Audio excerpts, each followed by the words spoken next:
Well, good morning, everyone. Want to welcome everybody here today. I know we still have some people signing in a little bit, but we're going to get rolling because we've got a full day of exciting information to share and ideas to get from all of you. I'm Sue Gander with the Electrification Coalition. I am really thrilled to welcome you to our first ever EV Policy Bootcamp. It's part of a state policy accelerator that we started this year with 5 states. But we have designed this bootcamp specifically for Pennsylvania, and I should note with the help of many Pennsylvanians, including a number of folks who are with us here today. So let's get rolling. So just want to say a little bit about what to expect today. We've got a great program. It is designed to help all of us learn more about why EVs are really a fantastic technology, where this technology is heading, what Pennsylvania is already doing to move ahead towards an electrified transportation future, and most importantly, how we can all work together to accelerate these efforts. We are looking forward to a real rock star lineup of speakers. You see their photos here. We want to thank especially the Pennsylvania DP and PennDOT for the organization that they helped us with. Also want to thank all the speakers and organizations that are joining us today as panelists. Really feel that we've got a great group of stakeholders here in Pennsylvania and lots of organizations that we're going to be featuring. And you all will have a chance to share some of your thoughts as well through the Q&A sessions, but more importantly through our fishbowl exercise that we're going to be doing this afternoon around a series of policy ideas. So just excited that we've got a group of speakers that really can dig into the wide variety of EV adoption options. We hope this is just the start of introducing all of you to a great number of experts and advocates that can help Pennsylvania move forward. We also do want to thank Clean Cities for hosting our virtual ride and drive that we'll be holding at lunch. So please look forward to that. So we've called this a boot camp, but please do not worry about that term. We do have an Admiral joining us today, but there's no push-ups, no burpees. But we do hope to exercise your brains. There's a lot of information to take in. We hope to get you in really good shape for a lot of hard policy work to come. If you do need to stand up and walk around and get some blood moving, highly recommend that. So feel free to pop up and jump around as you need. We do have a few breaks built in, but please make your own breaks as needed. I want to share with you a little bit about who the Electrification Coalition is. We are a national nonpartisan, not-for-profit organization. We're dedicated to accelerating the adoption of electric vehicles on a mass scale across the United States. Many of you probably know that the transportation sector is 92% dependent on oil. We are motivated by the opportunity to combat the economic and national security dangers caused by that dependency on oil. And you'll hear that a little bit more from the Admiral later today. AC's policy work really spans the local, state, and federal levels. We've developed and lead some of the most visible and award-winning programs like the Climate Mayor's EV Purchasing Collaborative. We've helped create the Smart City Challenge. We support the American Cities Climate Challenge and others. Just of note, we've helped more than 200 mayors across the country bring EVs into their fleet through that bulk purchasing program. That includes everything from Nissan Leafs to Thomas school buses, and has really helped add to more EVs on the road. We've helped create new innovations in electrification with communities around the country, in Fort Collins, Colorado, in mid-sized municipalities like Rochester, New York. And through those efforts, they've tripled the average adoption EV rate. We are also currently piloting a freight electrification effort where we're going to be partnering with a large national company to literally look under the hood on how best to advance electrified trucks and delivery vans. And I know that's going to be of interest to Pennsylvania, given their recent signing of a medium-duty, heavy-duty MOU that they're working on. Collectively, these efforts have really proved that we can get to an electrified future, and they've really helped us show the way. So we'll be looking forward to building upon that in our work with Pennsylvania. So this year, we did launch a new program. It's the State EV Policy Accelerator Program. The idea is to build upon the learnings that we've had so far and advance a combination of executive, legislative, and regulatory actions to move EV adoption into high gear. We'll be working with 5 states, so Pennsylvania, along with Nevada, North Carolina, Virginia, and Michigan for our first cohort of efforts. What we saw in Pennsylvania and all of these states in terms of deciding to focus our work there was really a combination of momentum and opportunity, great leadership at the state level, engagement by utilities and the private sector, a very supportive advocacy community. And these really, I think, are going to be key to moving things forward in Pennsylvania. We are going to be working here at least for a 2-year effort with the aim of advancing key policies in the Commonwealth alongside all of you. And that's really important. So we're really excited that I think we have well over 100 folks that are planning to join us today.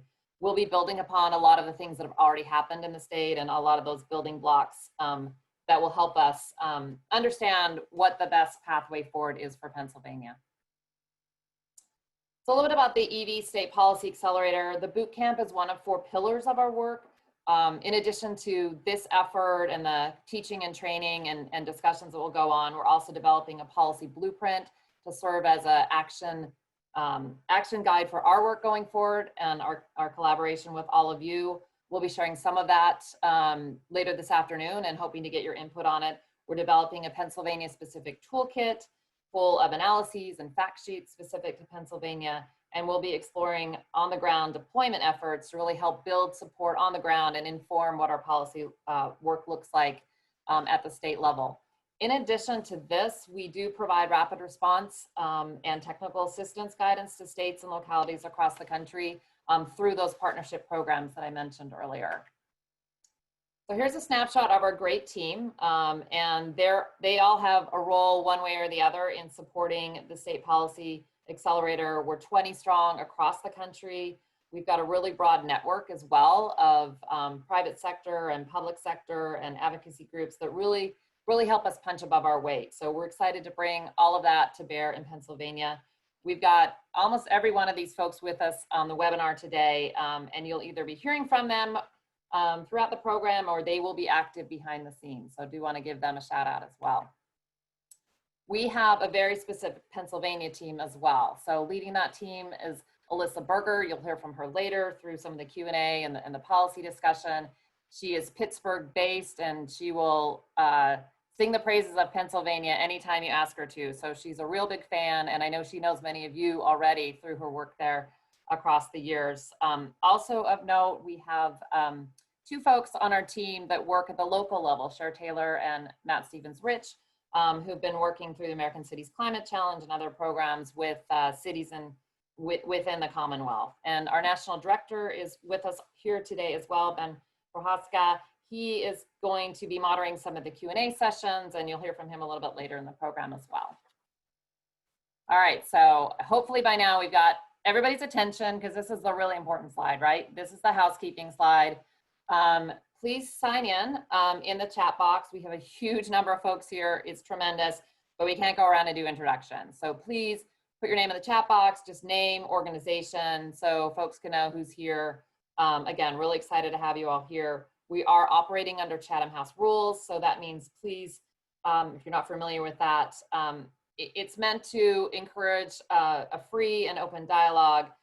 So any reference back to this meeting, either directly or through any kind of social media, please do not refer directly to any participant or anything that they say specifically. Certainly can speak in generalities about how exciting and wonderful this is, but please do join us in that. And please do not take any screenshots of any of the slides. We will send those out later in the day or at the end of the meeting, and you'll be able to have access to those as well. But there's some slides that we're not able to share.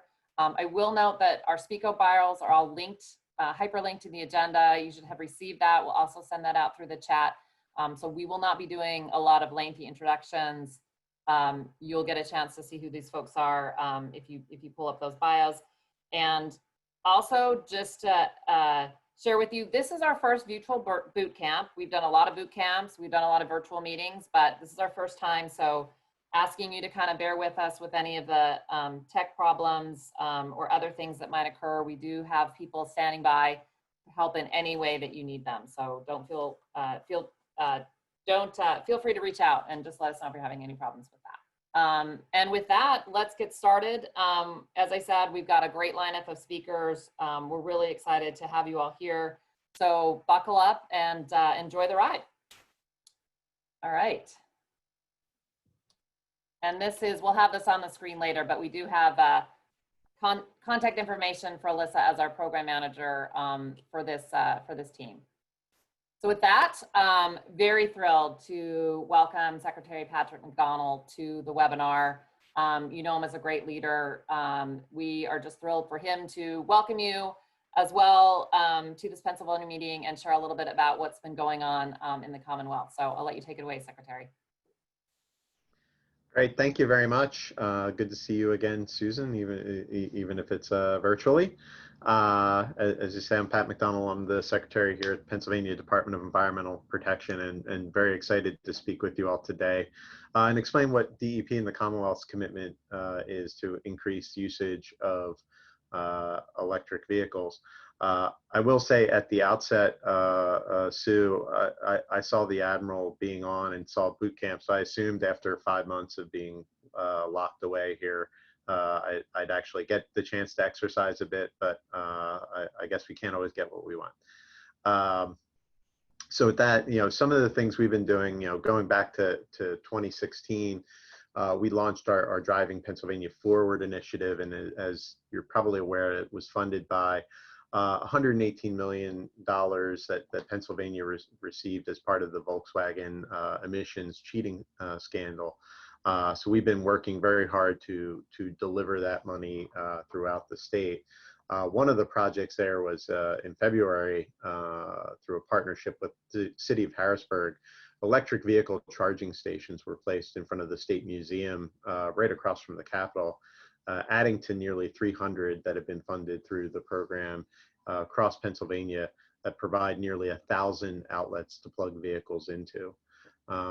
Installing the station in the shadow of the Capitol doesn't just provide a convenient place for us to recharge, it also sends a message that EVs are really here to stay. In addition to that, we provide rebates for electric vehicles under our Alternative Fuel Vehicle Rebate Program. This program provides rebates for full EV and plug-in hybrid electric vehicles, and the rebate is available for used vehicles as well. Also, an additional rebate is available for low-income residents, where we know that can be a particular challenge. Last year, through an executive order on climate action, the Commonwealth committed itself to a 26% reduction in greenhouse gas emissions by 2025 as compared to 2005 levels. And the order also set forth a goal of electrifying 25% of the state's fleet by 2025 to lead by example.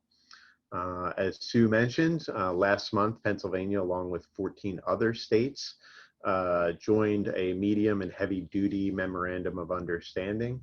That's important because it sets a standard for a minimum goal of 30% zero emission vehicle market share for new medium and heavy duty vehicles sold in 2030, and 100% of that market share by 2050. So why and where is our interest in this? For the department, it really starts with clean air. We need to find ways to decarbonize our modes of transportation, not only across the Commonwealth, but across the U.S. As clean air and a low carbon future are imperative to our way of life.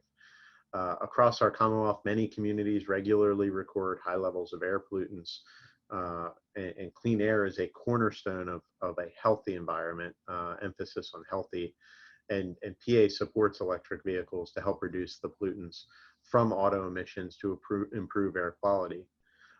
Reducing air pollution from transportation is a health issue. The same pollutants from car exhaust can form ground level ozone, which can be harmful, especially to children and seniors. Auto emissions also contain microscopic particulate matter that can aggravate asthma and lead to a host of breathing and circulatory problems. And in 2018, there's at least one study that shows transportation was responsible for almost half of all nitrogen oxides emissions. And for those who may not know, nitrogen oxide is one of the pollutants that's critical in forming that ground level ozone that becomes so detrimental to those with health issues. Reducing these emissions by electrifying the transportation sector is just part of how we can help our neighbors and our communities. In addition to that, and mentioned decarbonizing, transportation represents such a significant amount of greenhouse gas emissions in the Commonwealth. We can't meet our goals without a combination of vehicle electrification and lower emission electricity generation. We have to increase the infrastructure to charge vehicles, hoping there will be more of a demand for those vehicles due to that accessibility and helping people through issues like range anxiety. Pennsylvania will experience significant increases in flooding and other weather-related damages if worldwide greenhouse gas emissions continue in a business as normal scenario. And in fact, we're already seeing increased precipitation and increased microstorm events that have led to flooding across the Commonwealth over the last several years. However, it's not all just about that. It's also about our economy. A recent study completed for Advanced Energy Economy found that the electric transportation supply chain currently accounts for roughly 4,400 jobs in Pennsylvania and 0.6% of our economic activity, or $434 million. Pennsylvania businesses can join the electric vehicle supply chain as vehicle sales grow. Not only can businesses in Pennsylvania easily adapt, but vehicle electrification is forecast to provide net job increases in the state. We of course, as a department, do not do this alone.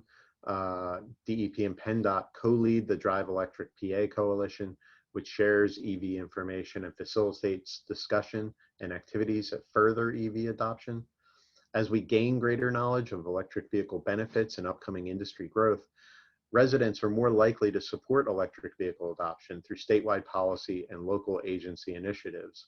And in fact, one of the clear things we see is that the easiest way to get people to support an electric vehicle is for them to see an electric vehicle in action. That the electric vehicles do seem to sell themselves. So the more of them we get out there on the road, I think the higher the level of adoption we'll see.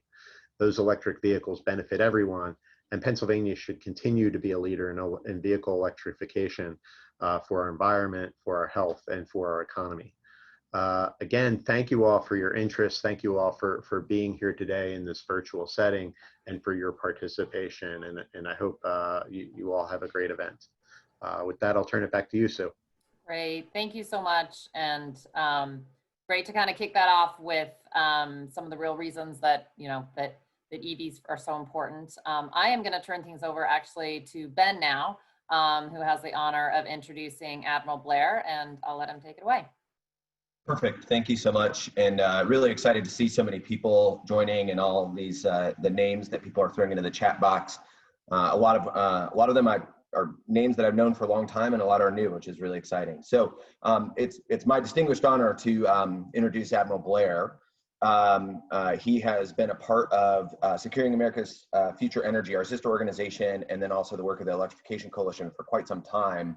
And we're very lucky to have such an important voice advocating for transportation electrification. So for a quick background, Admiral Blair is the first not distinguished visiting professor of the practice of UNC's Chapel Hill's Peace, War, and Defense curriculum. I'm actually coming to you all from Chapel Hill, so that feels very connected.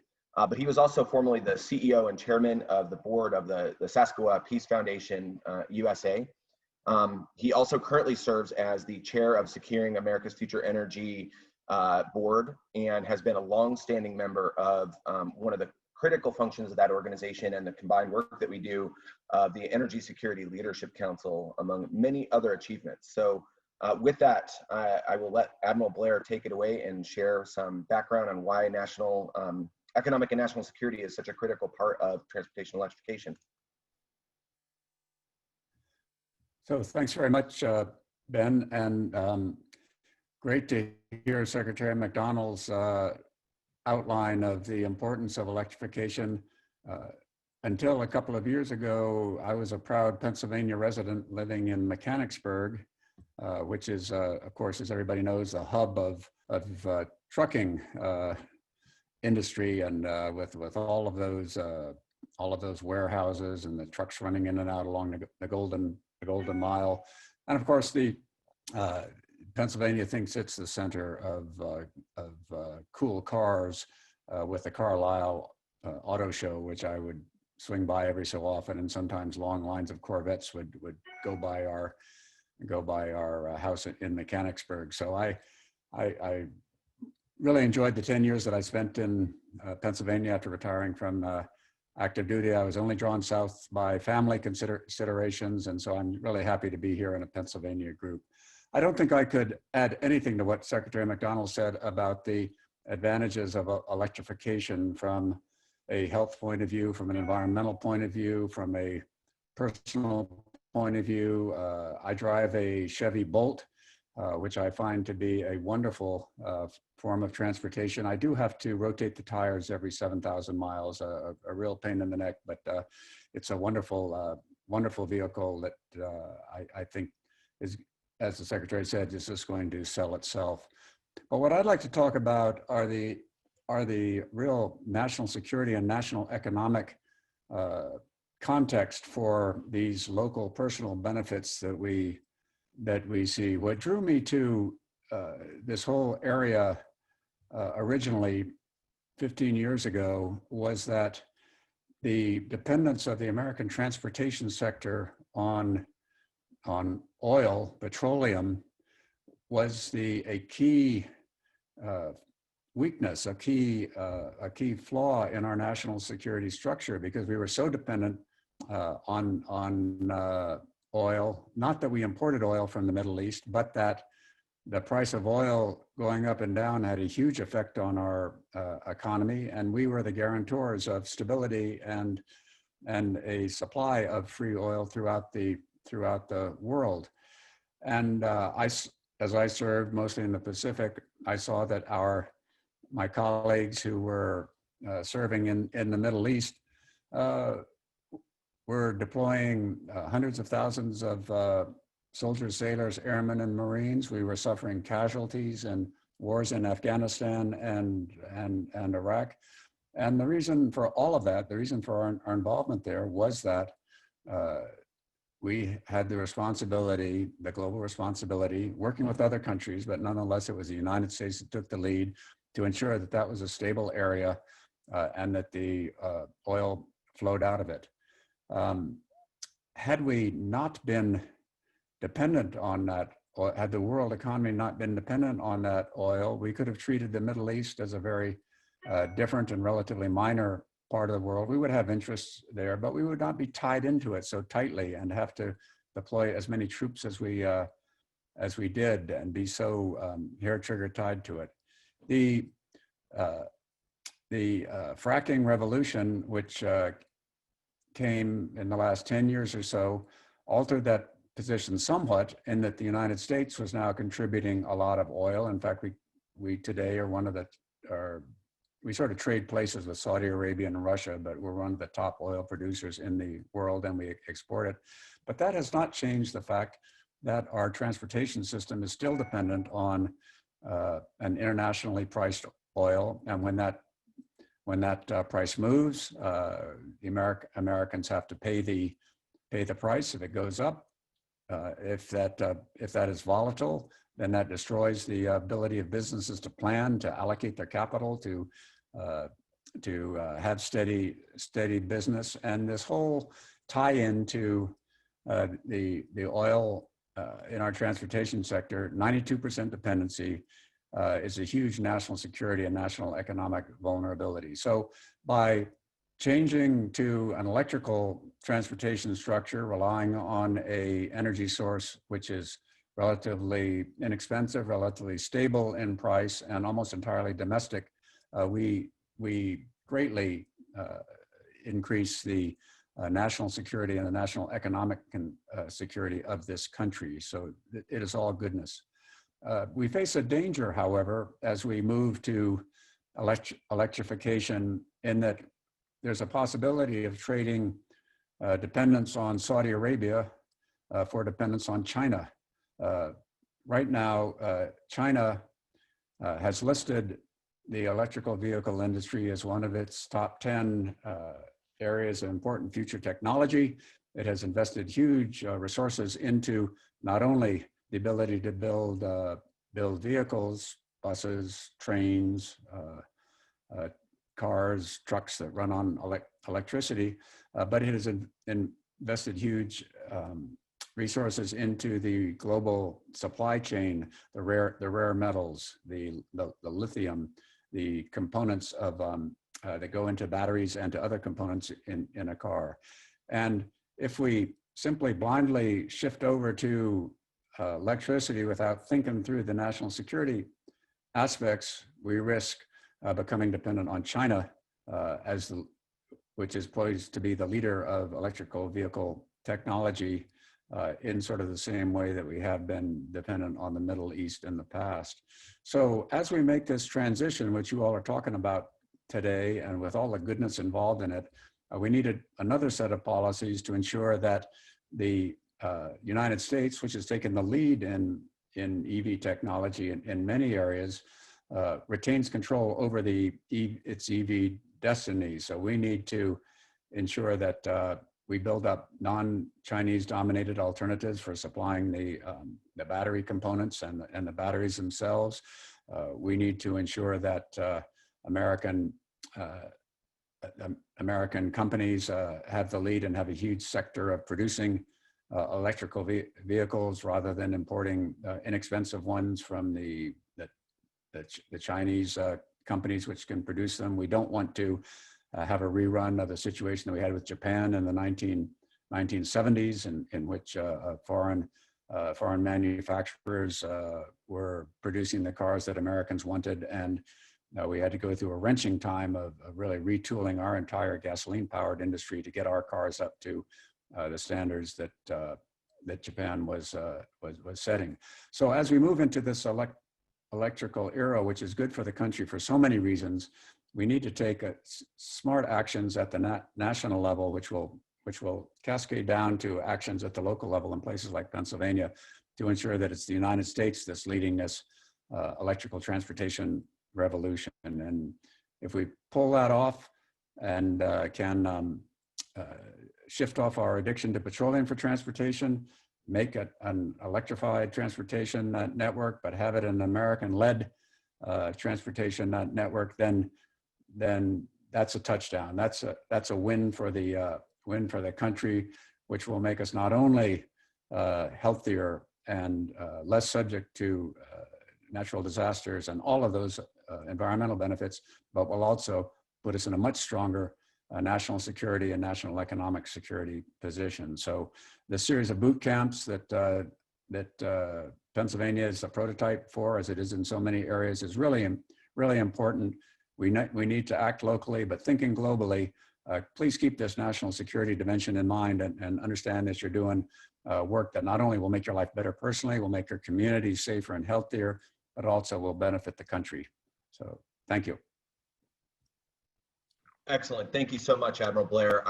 We're running behind just a tad, which I think is the idea that it's just a tad at this point is pretty amazing, but we obviously want to be cautious about getting too far behind. So we might have time for one or two questions. I did want to remind people to please put any questions that they have while speakers are going in the Q&A section on the Zoom, and we'll do our best to get to those. And if we can't answer them live, we'll try and figure out if there's a way for us to respond to them later.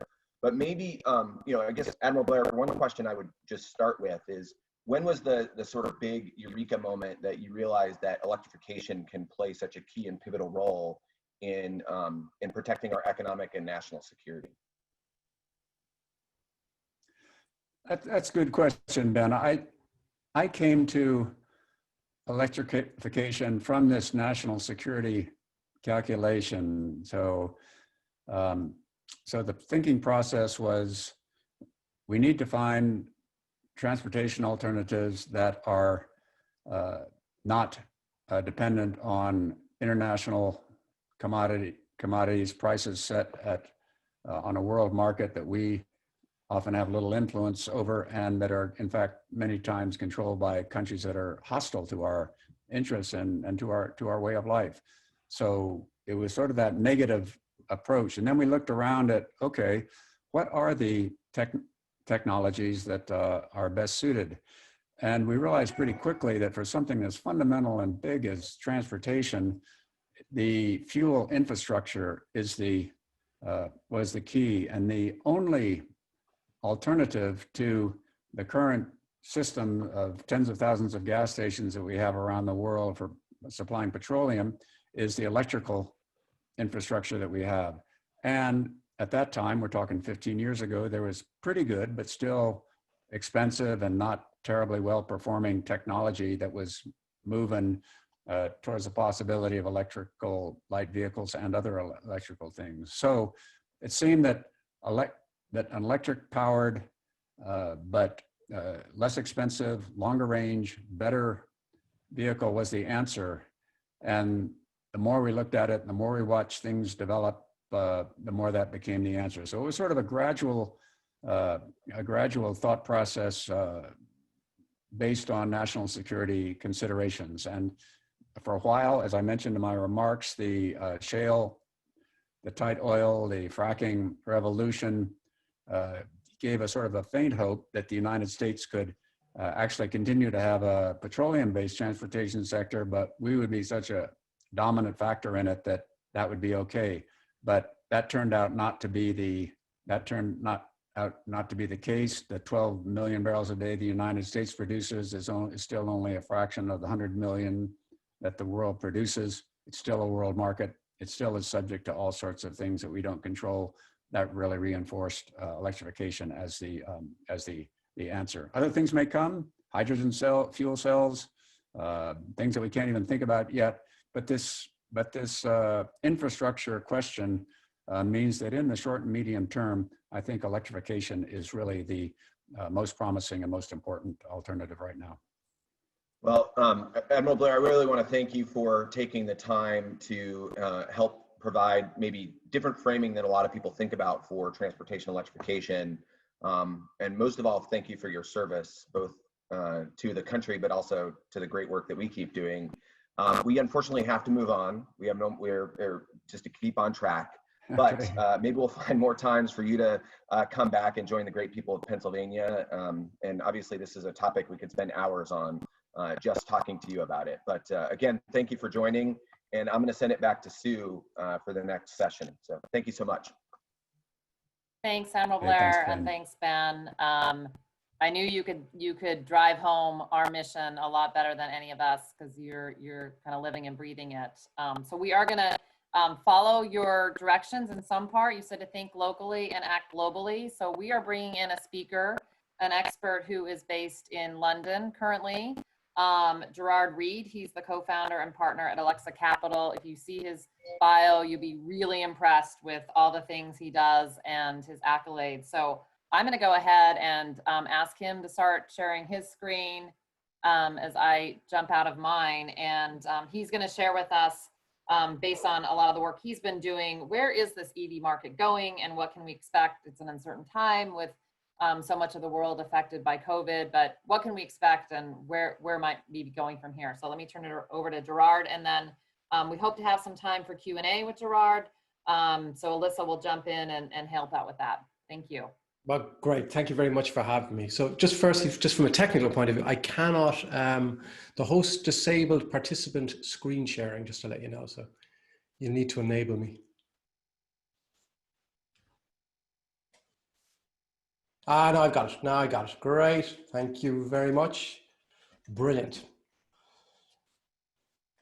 So let me just jump in. I call this Who Wants a Faster Horse? Why do I say that? Well, actually, the reason I say this is what Henry Ford said. If I'd have asked people what they wanted, they would have said faster horses. And that's actually what happens when you have rapid disruption.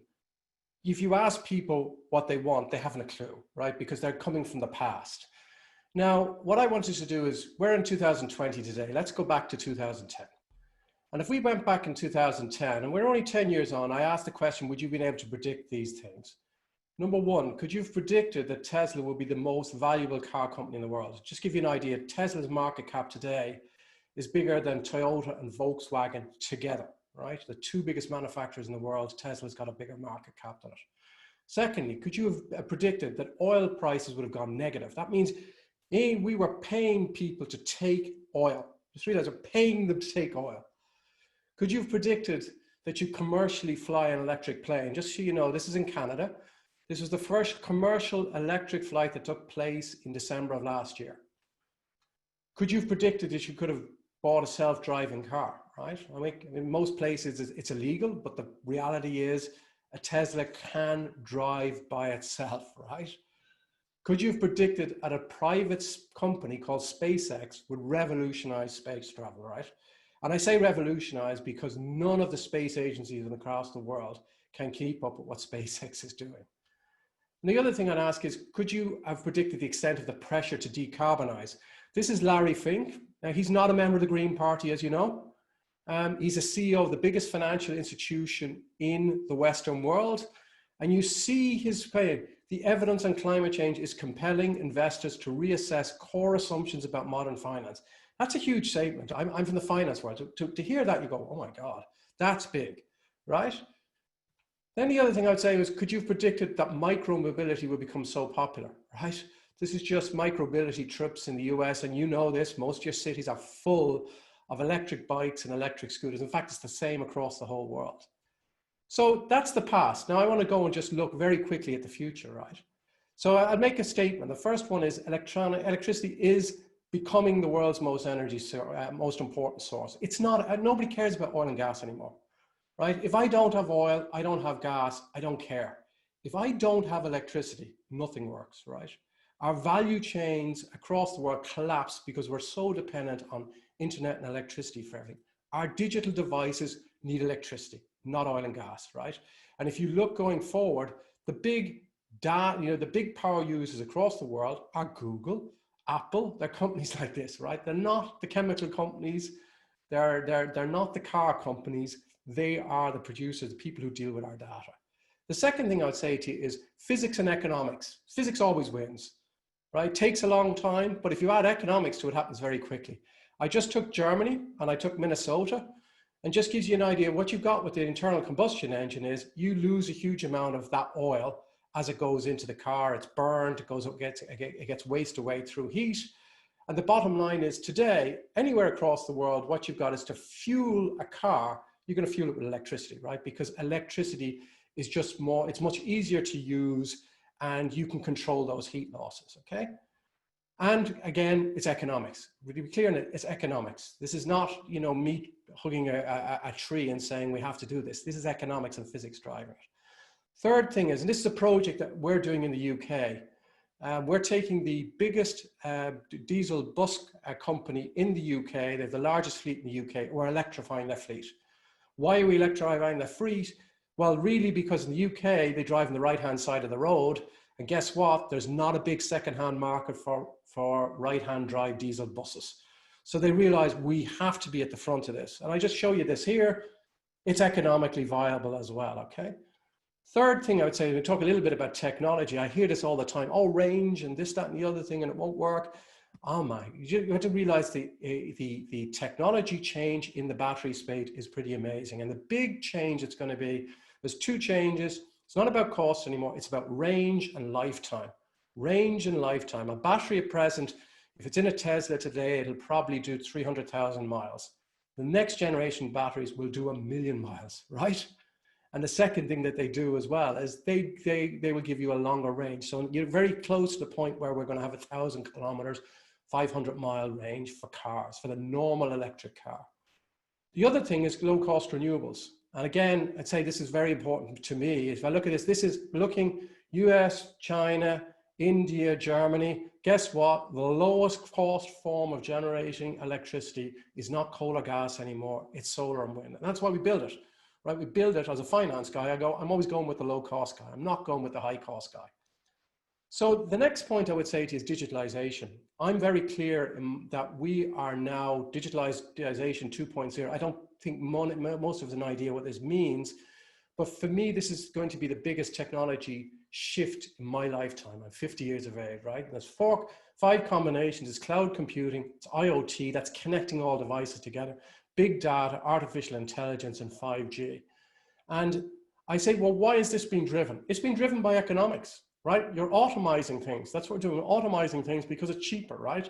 Big data, why? We don't pay for Google. Why? Because they take our data and they sell us back advertising, right? That's economics. Second thing is ease of use. For those of you who are in a home, we realize, oh my God, try to actually put in a new heating system, try to put an intelligence in there, really difficult. None of us have time, we don't want to do it, so you digitalize it. Third thing it is we're not meeting face to face. We're all sitting here using Zoom, okay? And this is going to accelerate the digital transformation because all of us, and I come from the finance industry, I'm not wearing a shirt and tie, where the culture in our industry has changed radically in 5 months. I could not have believed what's happened in the finance industry. And this is not just the finance industry, it's across society.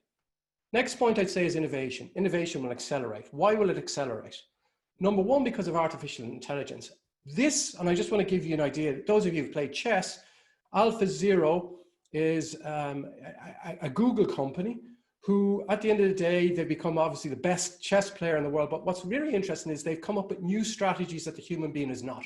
So those of you who play chess, none of you would put the king in the middle of the board, right? You would all say, that's crazy, you can't do this. This is what AlphaZero does. It puts the king in the center of the board. Strategy that nobody has ever seen, right? And you see where I'm coming from? That gives you a sense of what artificial intelligence is, right? Is that they're going to bring more to the human being than the human being can bring to the human being. The second thing is China. This is just looking at the electrification of transport. China dominates it already, right? Electric vehicle sales, lithium-ion batteries, electric bus sales, 97% of electric buses are from China.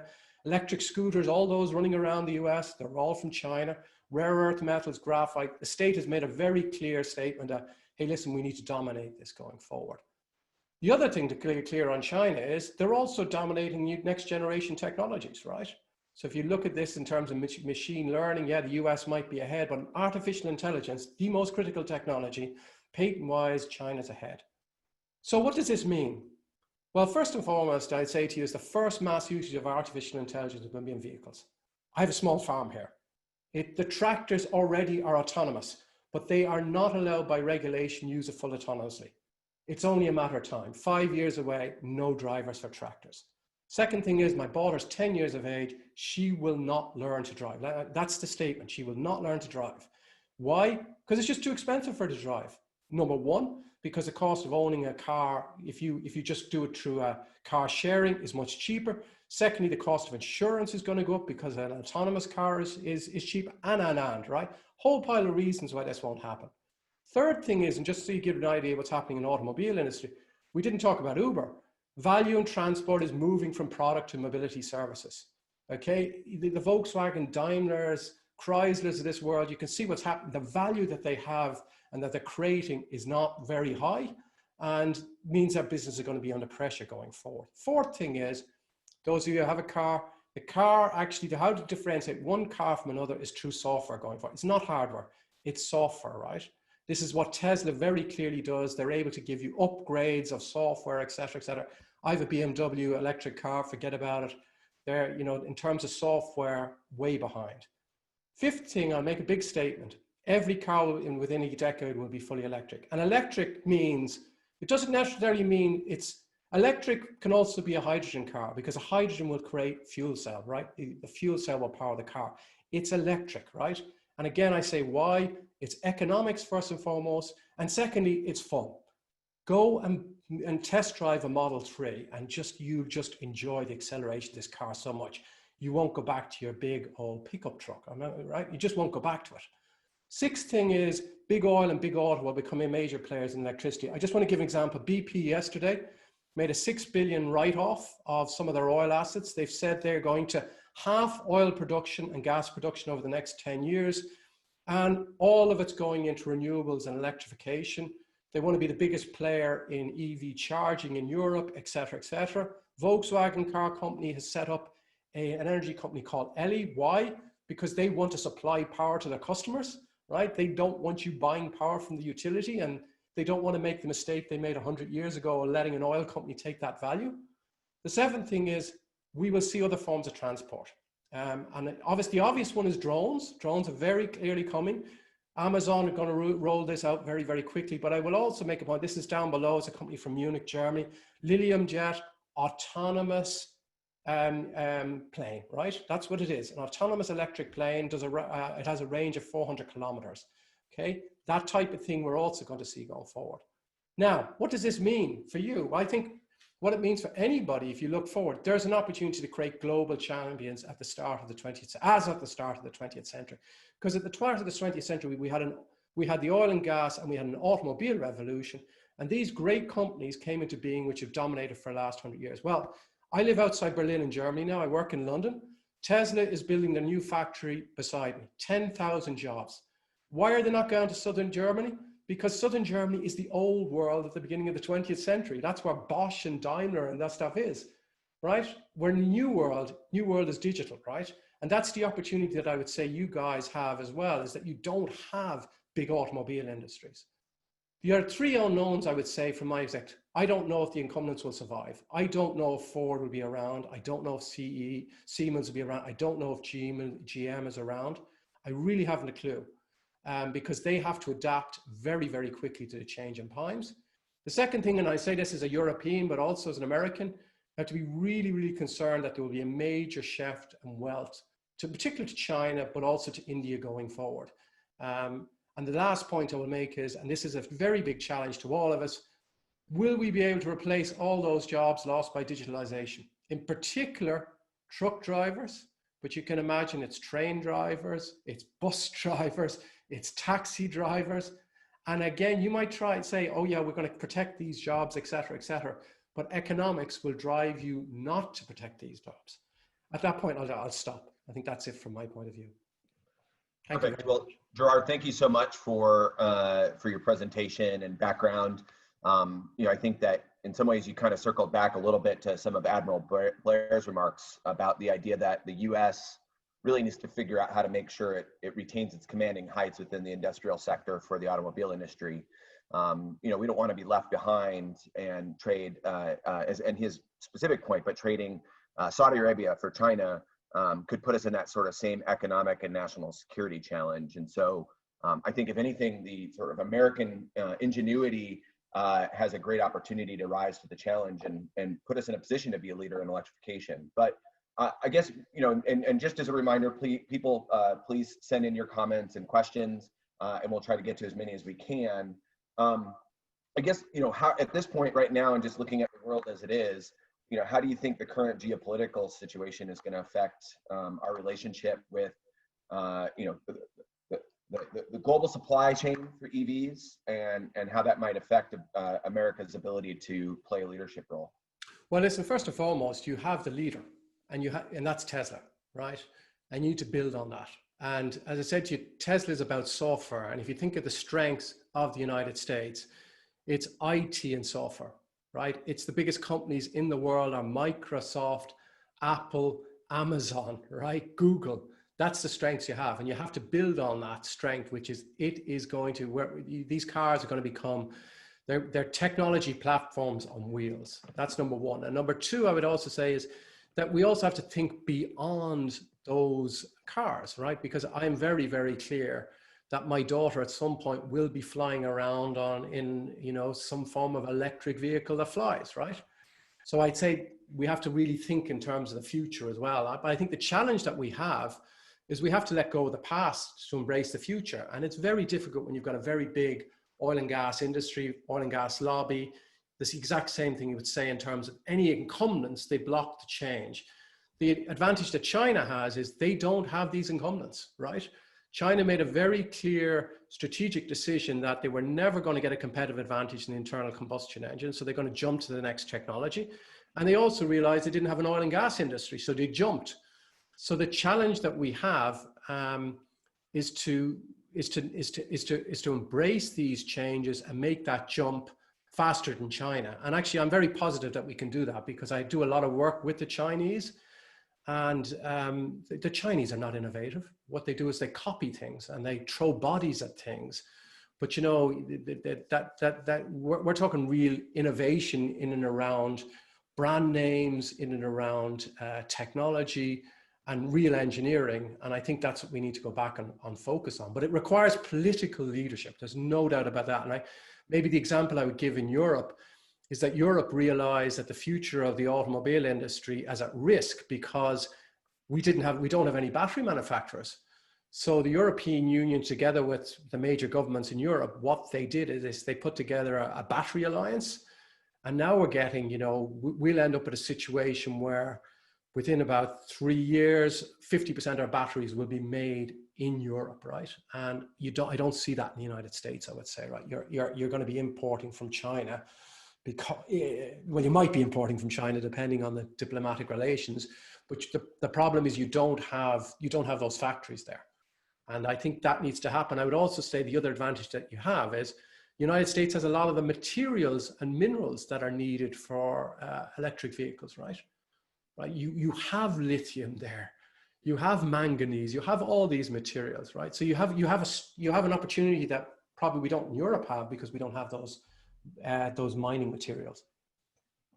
So maybe, and I know we're getting really quick on time. It's clear, you know, what a great panel of folks to help share some perspective. You know, thinking back to the idea that we have some of the greatest minds in Pennsylvania and leadership in Pennsylvania, and thinking about their role in helping drive transportation electrification, what kind of advice would you have for states in the way that they can really start to position themselves to take a leadership position? Yeah, I'd say number one, you embrace the change, right? Don't block the change. So embrace the change. So what does that mean? And I'm sorry, embrace the change is a psychological thing. The second thing is then you look at the hurdles to making this transport of electrification a reality. Well, one of the big hurdles is just around infrastructure. Okay, how do we build out that infrastructure? And I think if you can sort that out, that's of great benefit. And the reason I would say if you sort that out, companies that are coming up with new business models will go to your region. They'll go, yeah, okay, that market's open because of that, we'll go in there. An example I would use is Texas is that Texas is a liberalized power market, right? And you can be guaranteed that Volkswagen will go down to that area. And why? Because Volkswagen in Texas will be able to sell power through its brand name to its customer. In a lot of places across the United States, you've got monopolized utilities, and Volkswagen will not be in those states.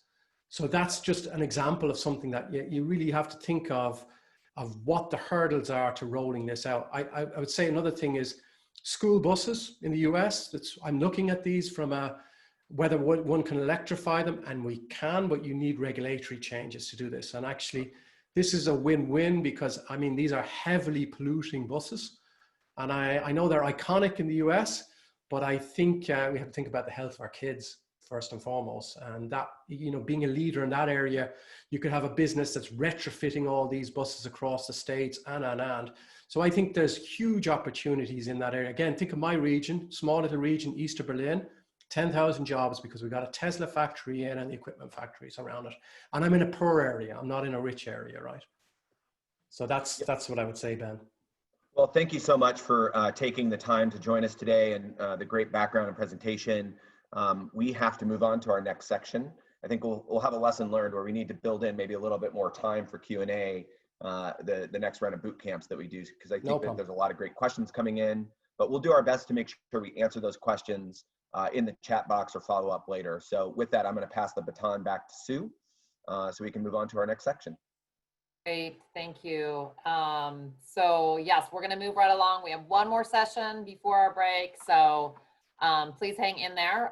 We're going to turn to all things Pennsylvania now. We've kind of talked about some of the broader global trends, and now we're going to hear about EV efforts in the Commonwealth. So I want to welcome Natasha Fackler, who's with the Pennsylvania Department of Transportation, and Dave Altoff with the Energy Office within the Department of Environmental Protection. And thrilled to see here these two important agencies working together on this topic. So I'll let you all take it away. Good morning. Thank you. Real quick, before I start into my prepared remarks, I just want to make a comment in relation to something that was just said a little while ago in the last presentation. And I feel it would be remiss not to mention that while Tesla has developed an impressive, popular technology, we want to make sure that people understand that these vehicles do not have autonomous driving capabilities. Level 5 autonomous driving vehicle technology, the level at which the driver does not need to stay focused on the road, currently does not exist. And advances in transportation technology are happening really quickly. And we here at PennDOT actually really encourage that and are working very closely with all of our testers here in Pennsylvania.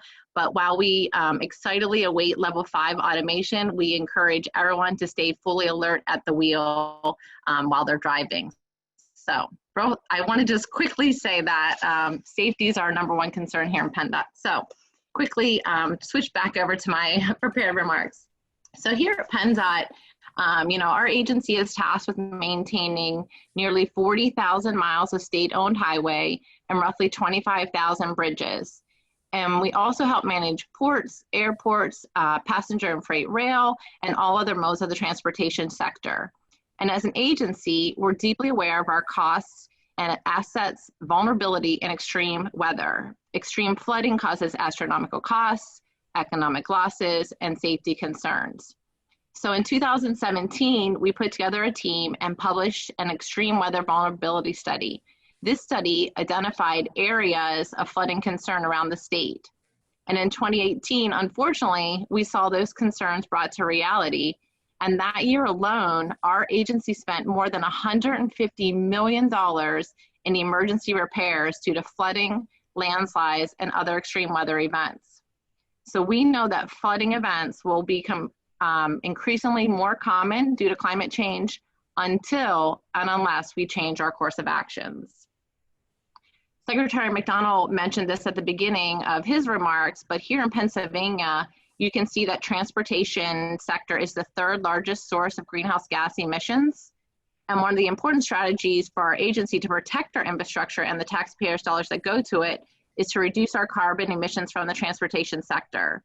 The electrification of transportation is one of the very important strategies that we have that we can use towards this goal. To outline our efforts to enable safe mobility with electric vehicles, I'm joined today by my colleague Dave Altoff from the Department of Environmental Protection. Together, we will illustrate some of Pennsylvania's current EV market, programs, and incentives. So you can see here on this slide, we've seen steady growth in the adoption of electric vehicles. Currently, there are over 12,000 vehicles registered in our state that are listed with electricity as their fuel type, and more than 37,000 vehicles that have either plug-in hybrid electric vehicle or braking and regenerative hybrid electric vehicles. And this 12,000 figure is actually a 25% increase in just over 16 months' time. This map here is showing you our electric vehicle charging infrastructure that we have around the state. And you can see that this is also really growing and expanding. Between January 2019 and January 2020, the number of charging plugs available doubled within our state. We expect this trend to continue, and our partners at DEP will soon be telling you more about available grants and rebates to help continue those trends. This map that I put up on the screen shows you all our alternative fuel corridors. Due to the increase in charging availability, PennDOT and our partners have consistently participated in the Federal Highway Administration's Alternative Fuel Corridor program. This map shows you that more than 1,900 miles have been designated as alternative fuel corridors based on the availability of direct current fast charging infrastructure. If you look at the dashed lines on the map, these represent the 1,200 miles of our corridors where DC fast charging locations are spaced more than 50 miles apart. The solid lines are the ones that show you the 720 miles of our highways where the fast charging is available with a desired 50 miles or less spacing. So in 2019, Pennsylvania was selected for a grant opportunity with the Federal Highway Administration to develop a plan to increase the density of our fueling sites along the I-78 and I-81 corridor. Through the work of this deployment grant, we hope to establish an approach that we can replicate across the state to analyze where strategic locations along major corridors. By fulfilling these gaps, we will be able to turn more of our pending corridors into ready corridors, and that way improve the mobility of the alternative fuel vehicles. And as someone else mentioned, take away that fear that people have that there won't be a way to charge their vehicle. So just to cap up my remarks, we're really proud to be part of this engaging conversation and helping to enable safe mobility of motorists traveling on Pennsylvania's roads by electric vehicle.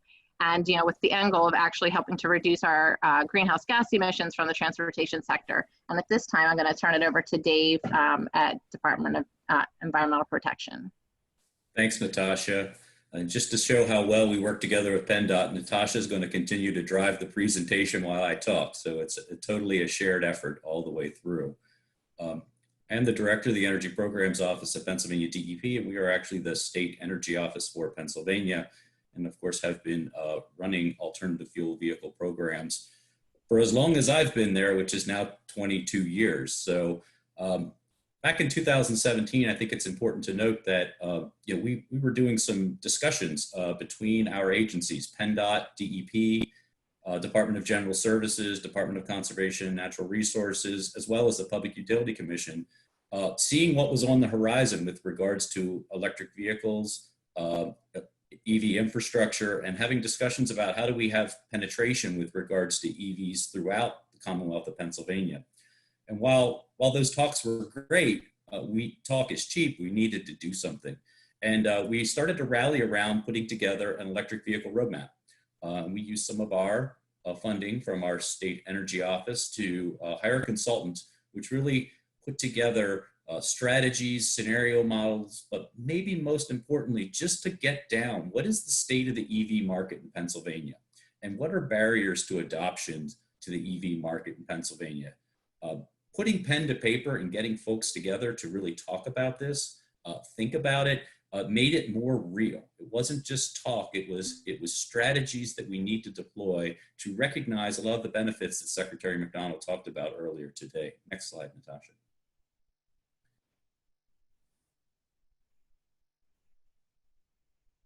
So ultimately, as a part of this putting together the EV roadmap, which really started in 2017, we put together a group, a coalition, which wasn't just Commonwealth agencies and folks talking inside government, but how do we get stakeholders involved?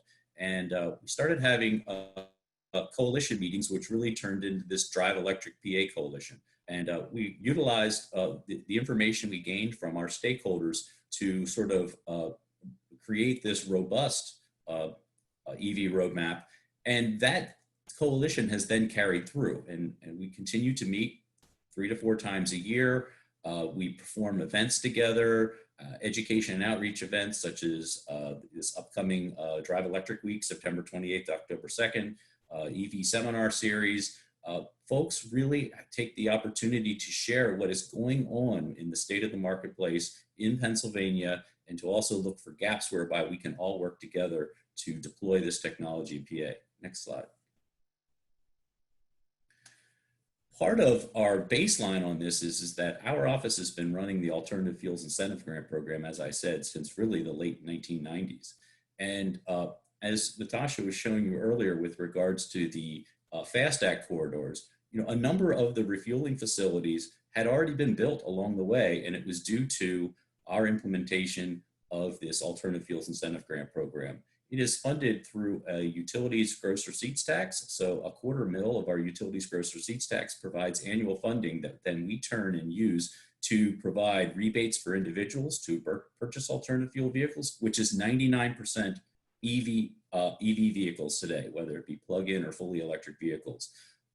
We provide competitive grants for businesses to convert their vehicles, fleet conversion to both electric and alternative fuels. And we're seeing more and more electric vehicles every day.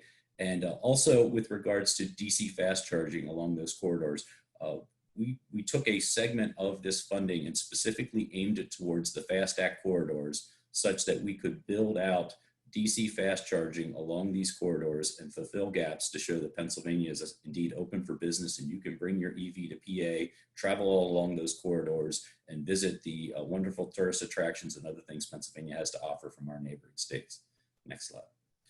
And as Secretary McDonald said earlier, the Drive PA Forward funding opportunity, which came from the Volkswagen Mitigation Trust Fund, is a really unique opportunity over a 10-year period that we are actively deploying.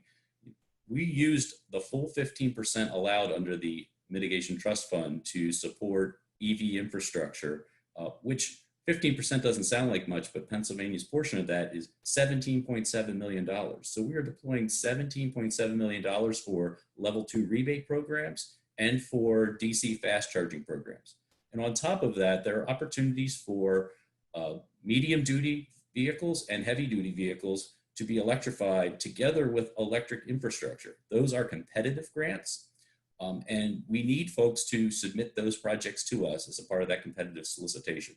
So we offer the opportunity. Folks need to take it up and apply. This is the big opportunity to really get steps ahead in Pennsylvania and put more dots on the map, as we saw earlier in Natasha's presentation. Last slide. So I'm going to go back to this, which is a slide that Natasha had earlier, which is our greenhouse gas emissions. And my office, the Energy Programs Office, is both the state energy office, but we also have oversight over Pennsylvania's climate program. And transportation is key to us getting done what we need to do within the climate program.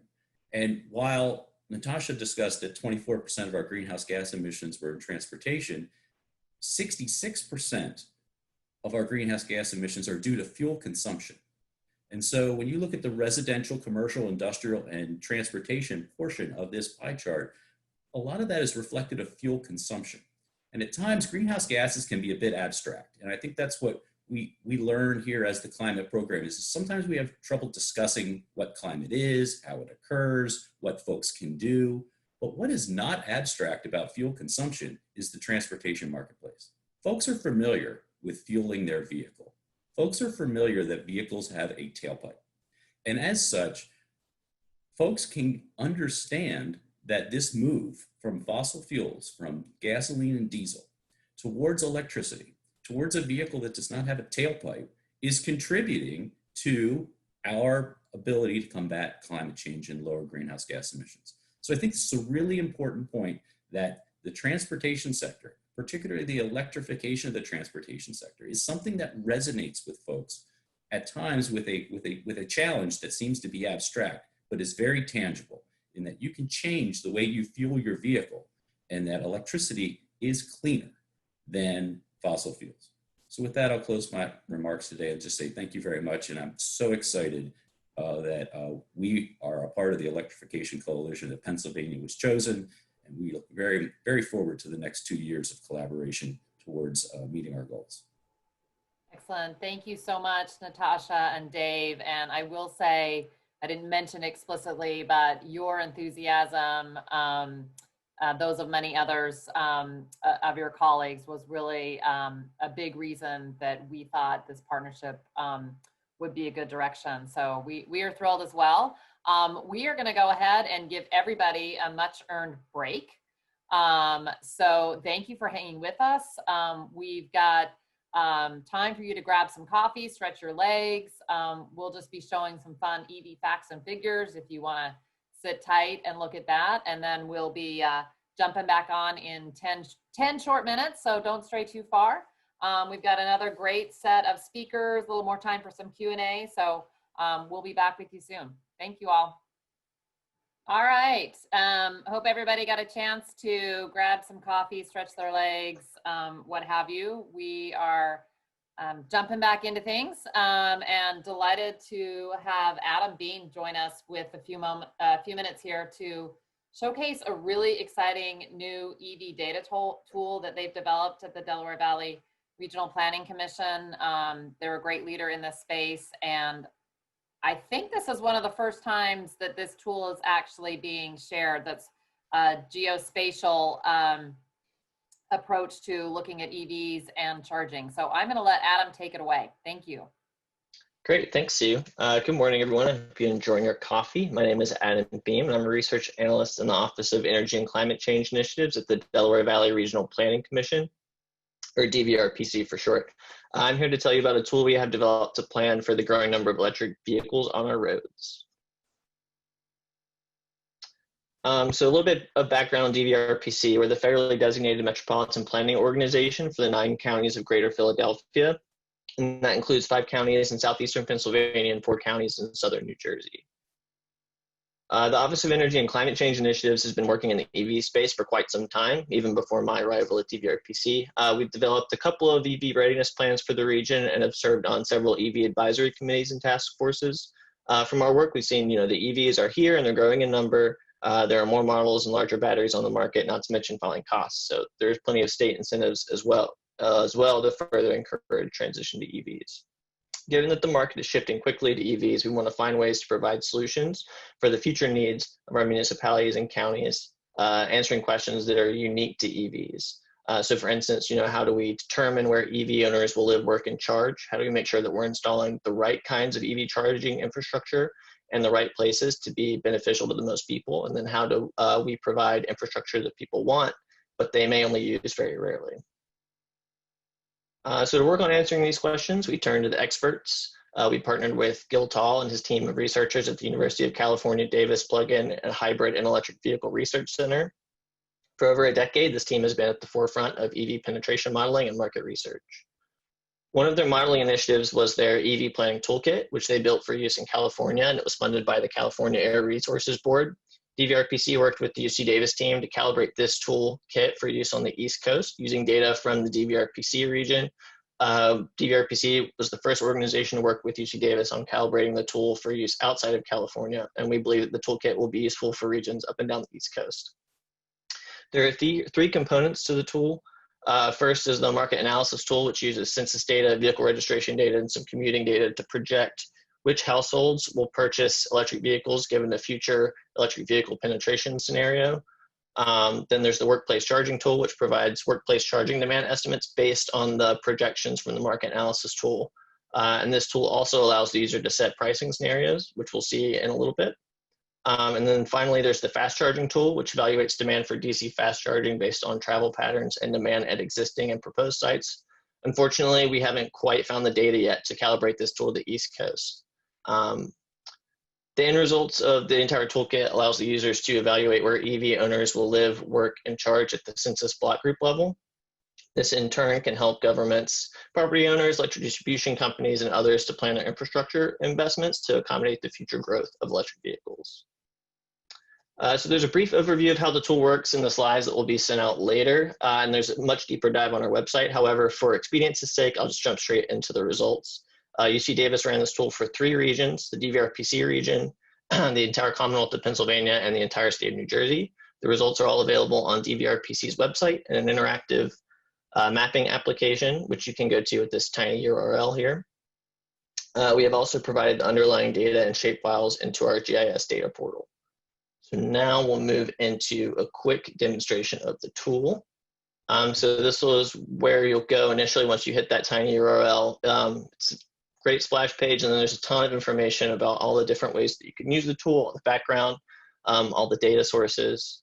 So let's jump straight to the PEV distribution map for Pennsylvania. It's a pretty standard ArcGIS online interface. So you have a bunch of different layers in the map legends that you can pull up. So right now we're looking at the current plug-in electric vehicle distribution in the Commonwealth, and this is from December 2017 vehicle registration data that we got from PennDOT. As you can see, there are tons of different layers and ways that we've sliced this data, including the projection numbers, which I'll move into. These blue dots are the vehicle projections based on a 5% penetration scenario. So that's about 400,000 vehicles in the entire Commonwealth. And then so I can show you some more functionality. We'll move into one of the ways that we slice the data, which is plug-in electric vehicles as a percentage of passenger vehicles. And let's move into Harrisburg. We have a lot of this data available at either the municipal level, so you can click and sort of see, some quick information on the city that you click on, number of plug-in electric vehicles, projected number of PEVs based on the penetration scenario. But we also have this data sliced down to the block group level, so you can click on a specific block group and see much more detailed information about the size, demographic information, and then all the different ways that we've sliced this data. So now we'll move into the workplace charging map.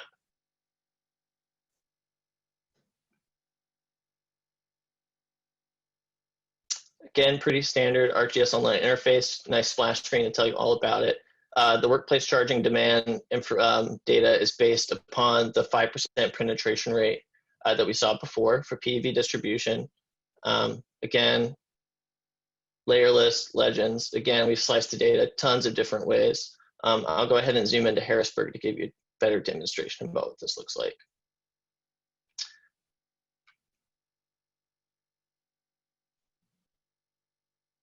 Great, so what we're looking at now is a free charging scenario, and it's charging events per square mile. And this, again, workplace charging demand. So we ran the tool for 3 different scenarios. Free charging, so when workplace charging is free. Cheap charging, and that's when workplace charging is the same price as home charging, and then expensive charging, which is workplace charging twice the cost of home charging. So let's take a look at what happens when we move from very cheap or free charging to more expensive charging at the workplace.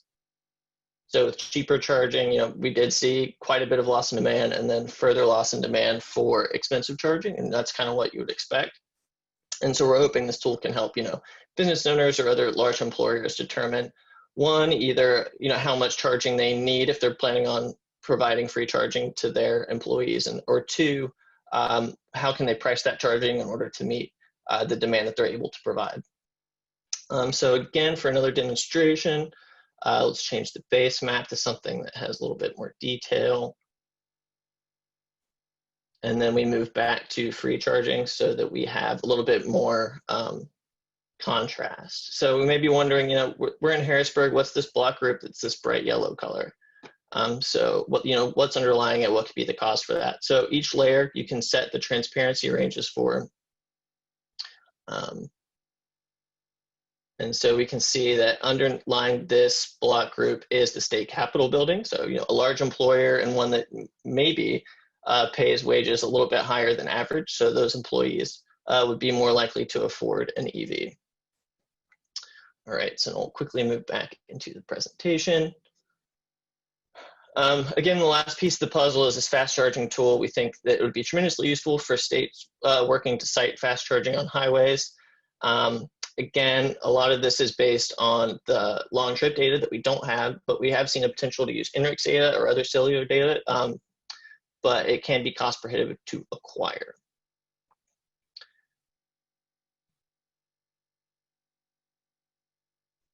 And finally, some last steps.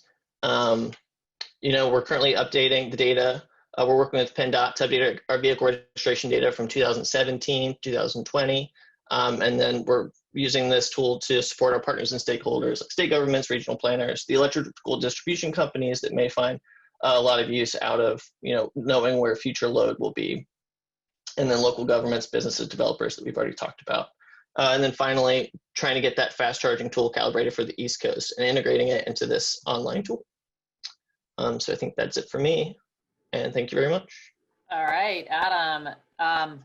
I'll just say wow on behalf of all of us, because this is really thrilling, and thank you so much for sharing that. So glad to get the preview of it, and do hope people will follow up with Adam and dig into this more. It looks like an amazing tool, and the folks at UC Davis are really first in class, so I'm sure it's a really great great set of data.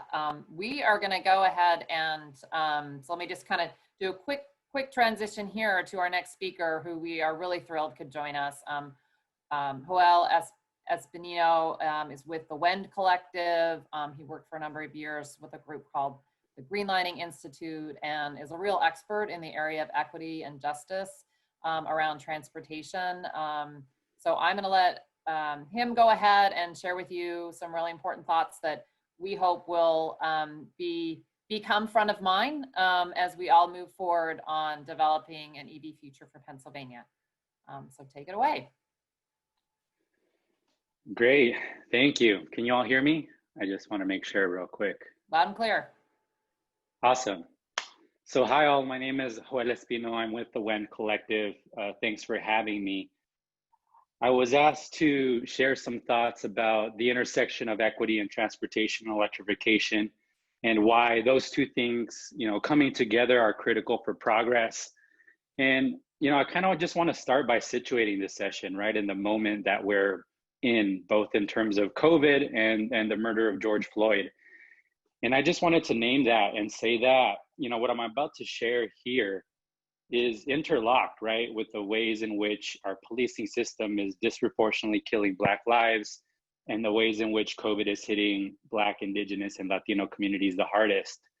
And, what we know in terms of the massacre of George Floyd, it only brought into view for national consciousness, the tip of a much larger racist iceberg. And that touches all parts of American life, including transportation. And so with that, I kind of wanted just to invite us to, we wear our EV wonk hats a lot. So I kind of want to invite us to take that off for a bit, set it aside, and put on our social policy and community development hats on for this session. Let me see, slides not advancing, 1 second. So let's get into it. When I get asked to speak on this topic, I always start with kind of setting the context a bit. And that starts with history and an analysis of systemic oppression in this country and how it shows up in our society in general, but also what it looks like in our transportation system in particular. And, questions of like, who gets to enjoy the benefits of transportation the most? And who is hit hardest by the bad stuff of transportation, like pollution, like highways, like congestion, like limited mobility. And so this history and analysis is necessarily has to be the starting point for us. And so let's begin with an example. If we turn back the clock to 1933, FDR creates the New Deal to deal with the pain inflicted by the Great Depression. A new agency emerges from the New Deal called the Homeowners Loan Corporation, which was later renamed to the Federal Housing Authority. And this agency, its goal was to help struggling families who lost homes, who lost wealth, by issuing affordable government-backed mortgages. And so with this new program in place, the government, had to figure out how to get these benefits out to the people. And so they decided to create maps across major metro areas in the US, many times in partnership with realtors. And that's the map that you see on your screen. It's of Pittsburgh in 1937.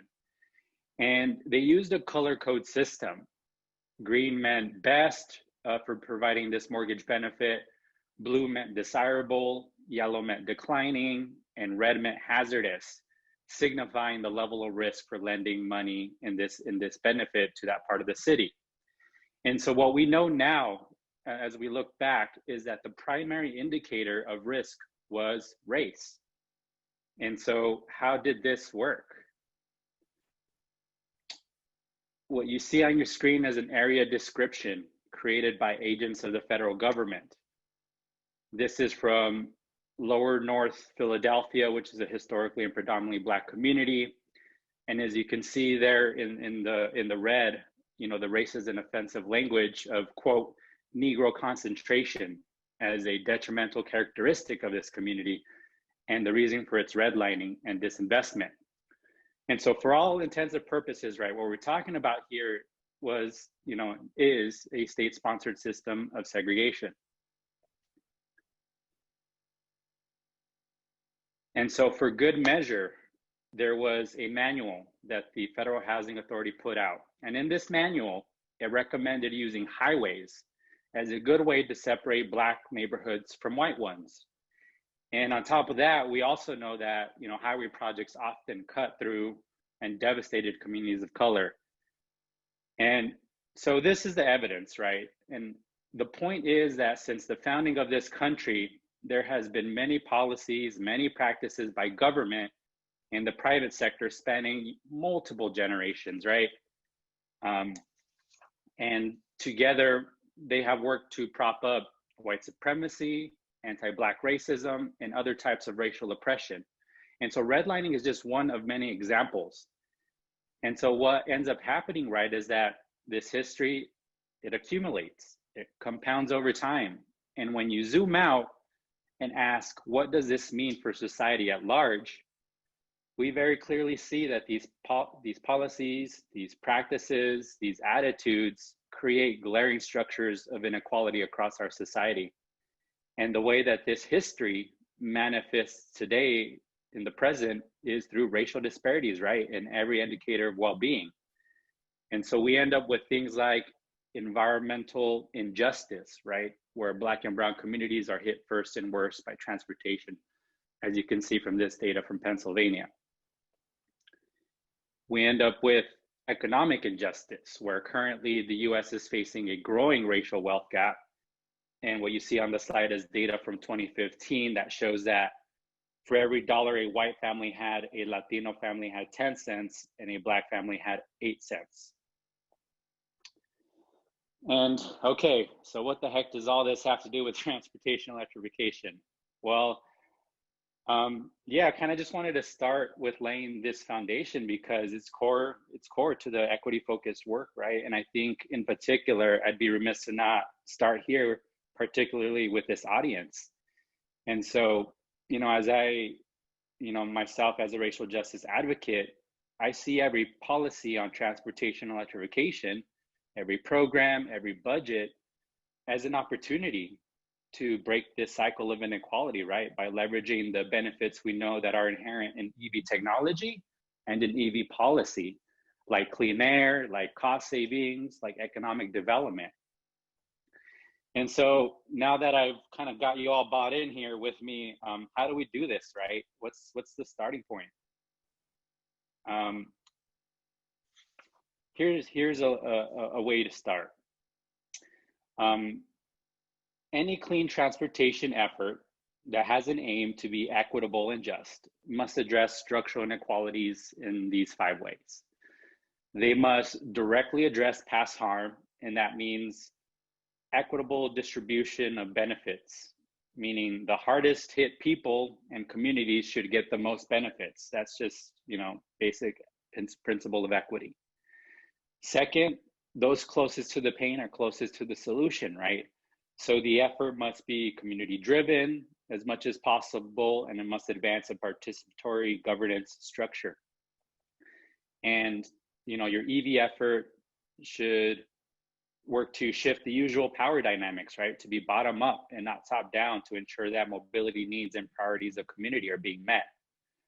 So that's number 2. Number 3, your EV effort, whether it's a policy, whether it's a project, whether it's a plan, it has to be intersectional in design, meaning that we need to look to create multiple benefits. This means we don't just stop at making sure we reduce pollution and emissions to address an environmental injustice. We also work to make things, you know, make getting around easier, right? Make it cheaper, make it healthier, make it safer for Black, Indigenous, and people of color to really address transportation injustice. And we should also work to address economic injustice through economic inclusion policies. What does this mean? Well, it means connecting high quality jobs that are being generated in this work, in this EV work, to folks of color that are most in need of those jobs, and that we're actually setting things in place so that they get trained and hired for these opportunities. And also that, you know, businesses of color get to enjoy any contract opportunities from some of these multi-million-dollar projects, to address and kind of break up this old boys network that we know is part of government contracts and business. And so number 4, government and decision-making tables should be representative, right? They should be diverse, equitable, inclusive, to ensure that these lenses of justice and equity are not just part of how decisions are made, right? But, you know, they start to become part of the culture of these institutions of power. And then lastly, we have to adapt and we have to learn, we have to iterate. We have to be able to embrace changing conditions. And so what that looks like is that we build into our strategies and projects mechanisms to learn, right? To learn, to be responsive to the real world application of our projects, and be committed to adapt our approaches and designs. So that's a little bit of a basic framework for how to inject, and lead with equity and justice in your EV effort that you're contemplating. And so the next couple of slides, I'm going to share 2 quick examples of how these values and how this framework is being put into practice in equitable electric mobility projects.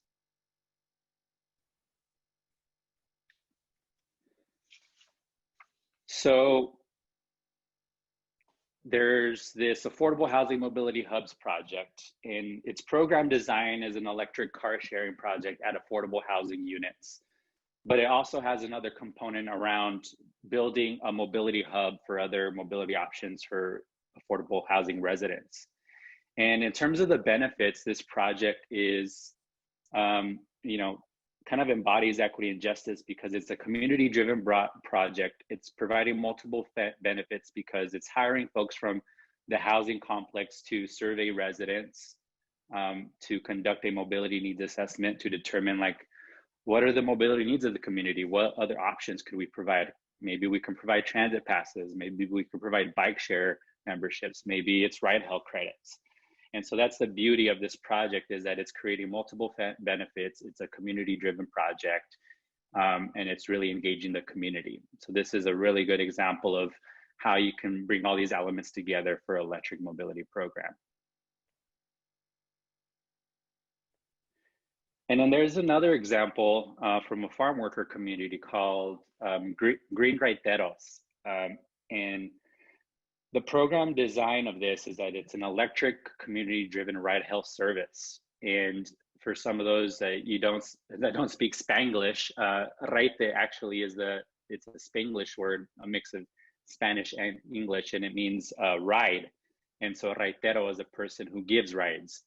And so this project essentially builds off an existing informal rideshare network in a small farm worker community, where retired farm workers were, just meeting a need in the community where people needed to get to their doctor's appointments, to their immigration appointments, an hour away in Fresno. And this is a city in here. This farm worker community is called Huron. And so the farm workers stepped up and gave rides as much as they could, and it was by donation. And so what this Green Raiteros program did is, in terms of design, is, again, it's a community-driven process. It was meeting a mobility need that existed, and it provided multiple benefits because now they're using clean air, they're using clean transportation, and they're also providing formal wages to the raiteros, the drivers. But I think another kind of cool piece of this project is the dispatch center that was created to house the cars and to kind of house the folks that are going to be dispatching the service. It also was turned into a community space, so for folks to gather and kind of host community events. And so this is another example where all this framework and these values kind of are embodied in a clean transportation framework. And so with that, I just wanted to say thanks for your time. I hope this was illuminated and helpful. And again, I just kind of wanted to, in a way, kind of just use this as a call to action for us to kind of think a little bit bolder, right? And have a little bit more courage of how we think about transportation electrification policy, and really try to do some really innovative and equitable stuff with these projects. And so with that, I'll end there. And Joel, do you have maybe a minute or two for a couple of questions? Yes. Great. I think one thing that would probably be really helpful, and appreciate the remarks, is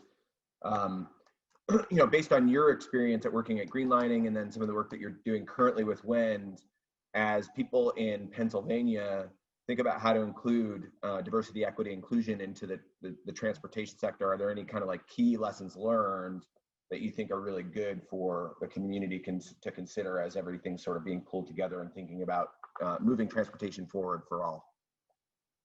Yeah, I mean, just two quick ones that come off the top of my head is like, you know, this commitment to equity and justice has to be embedded as like a key priority in your project, right? It has to be clearly outlined as a goal, as an objective that you're trying to accomplish. That's, you know, because ultimately what we know about, you know, when we have goals in our projects is that everything else flows from that. So that's one.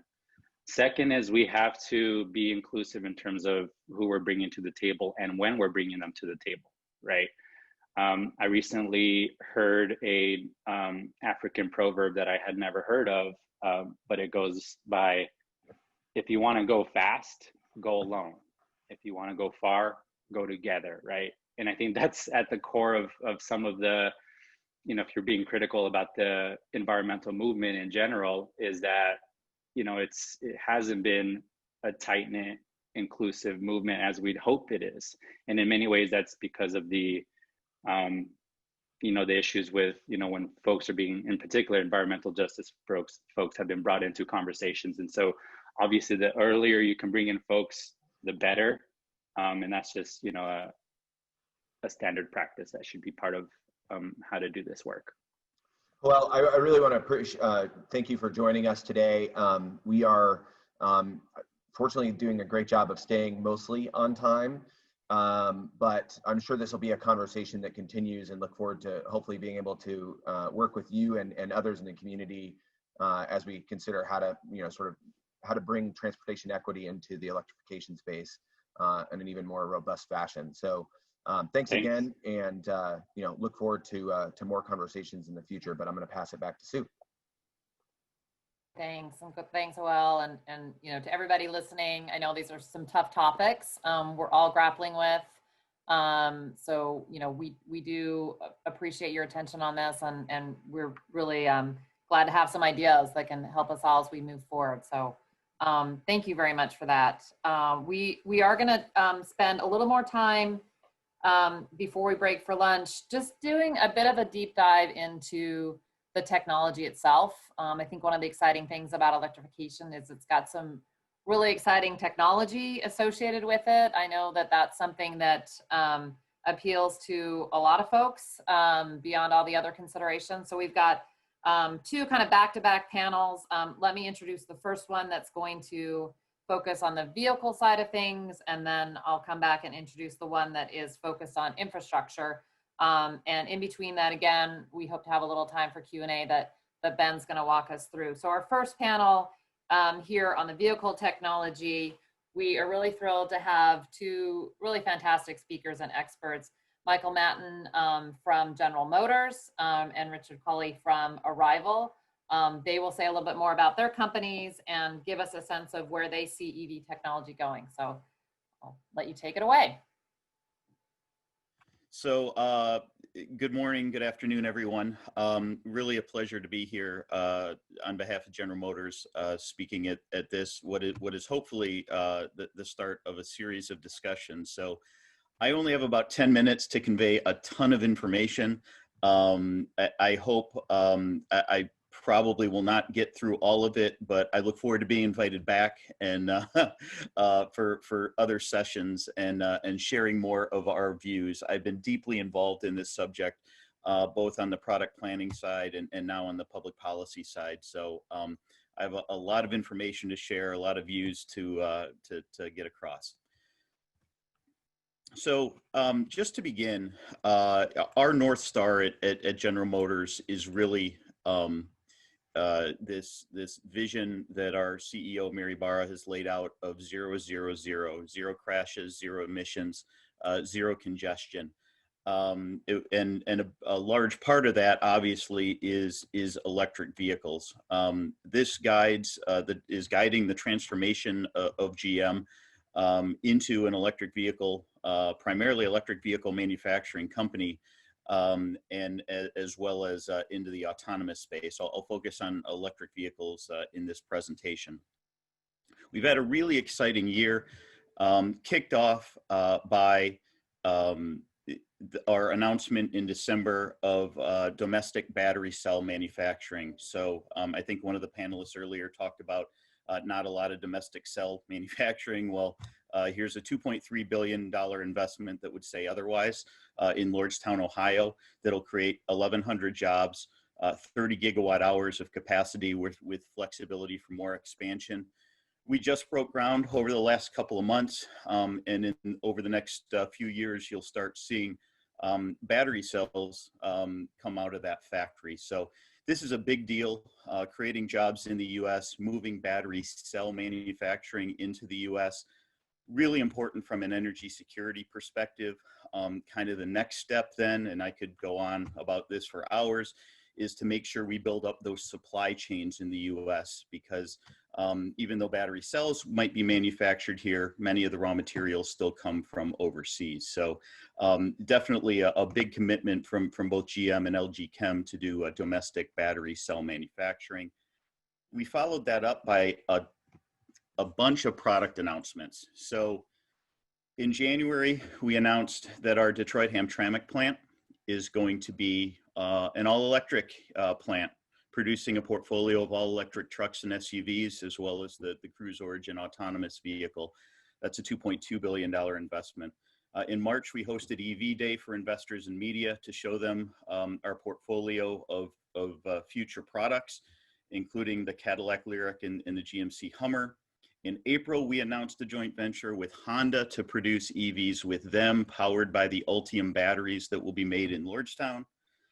In July, we outlined more of our portfolio through our sustainability report, and I want to give a big plug for tonight.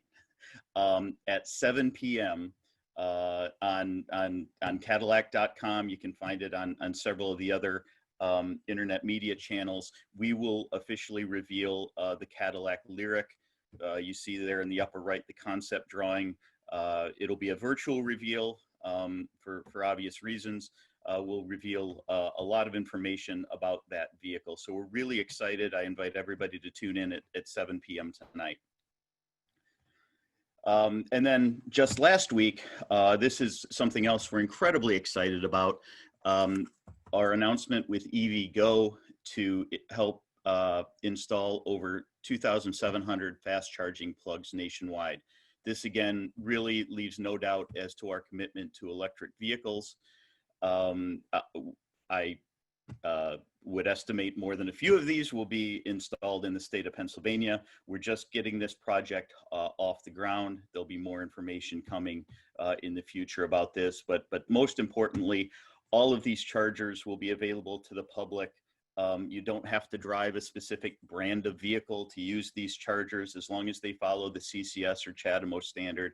This is not a proprietary charging network. So I want to shift a little bit and just talk a little bit about where we see the EV industry going. I think it's important for us all to kind of level set on expectations and where various forecasts. So this is nothing proprietary about this. This is just a group of 8 or 9 kind of third-party forecasts showing where they forecast the EV market to be both in 25 and 30.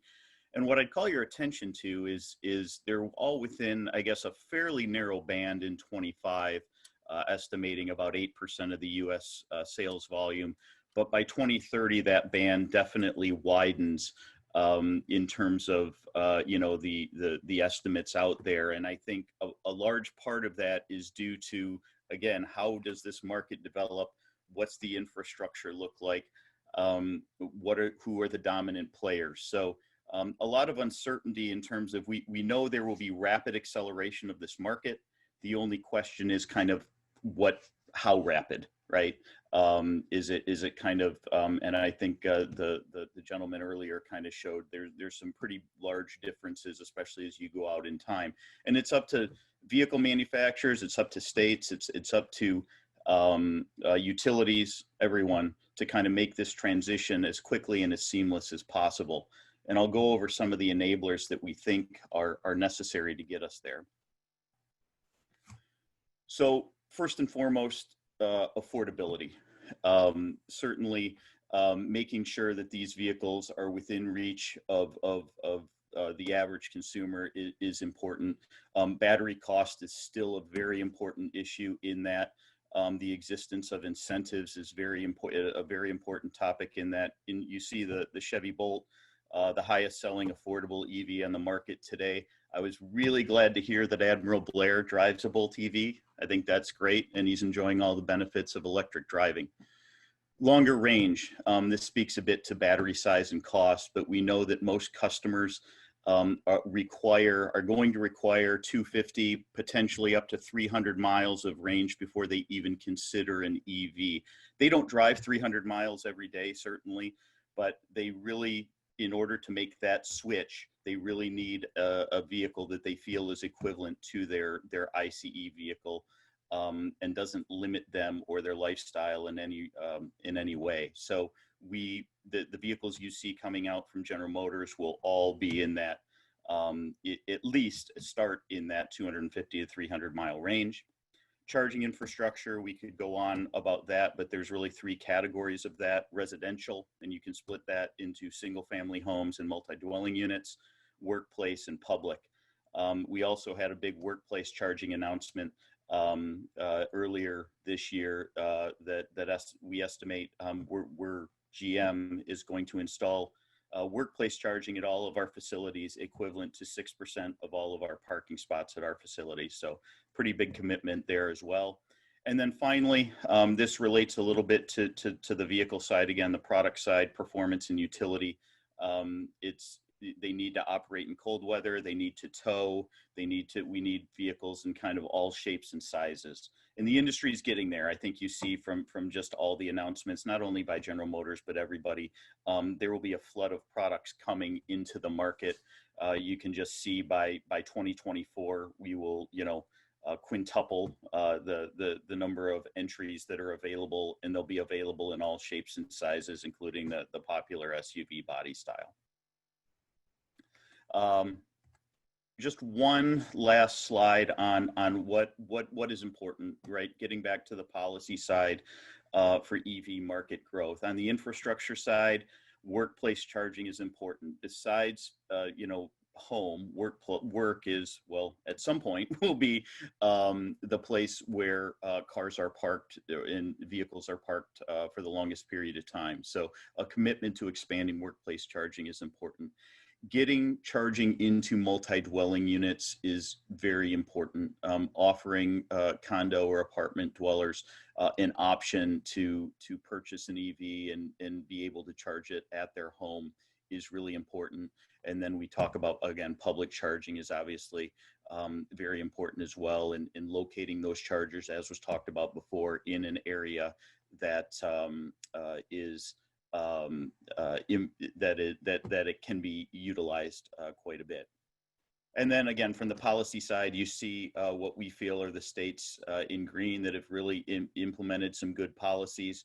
We love simple, reliable incentives, HOV lane access, rate design is very important. I'm sure you'll talk about that in the future. Commercial and government fleet purchase requirements. That's a key policy lever that can be enacted, and also things like low carbon fuel standards. We are fully supportive.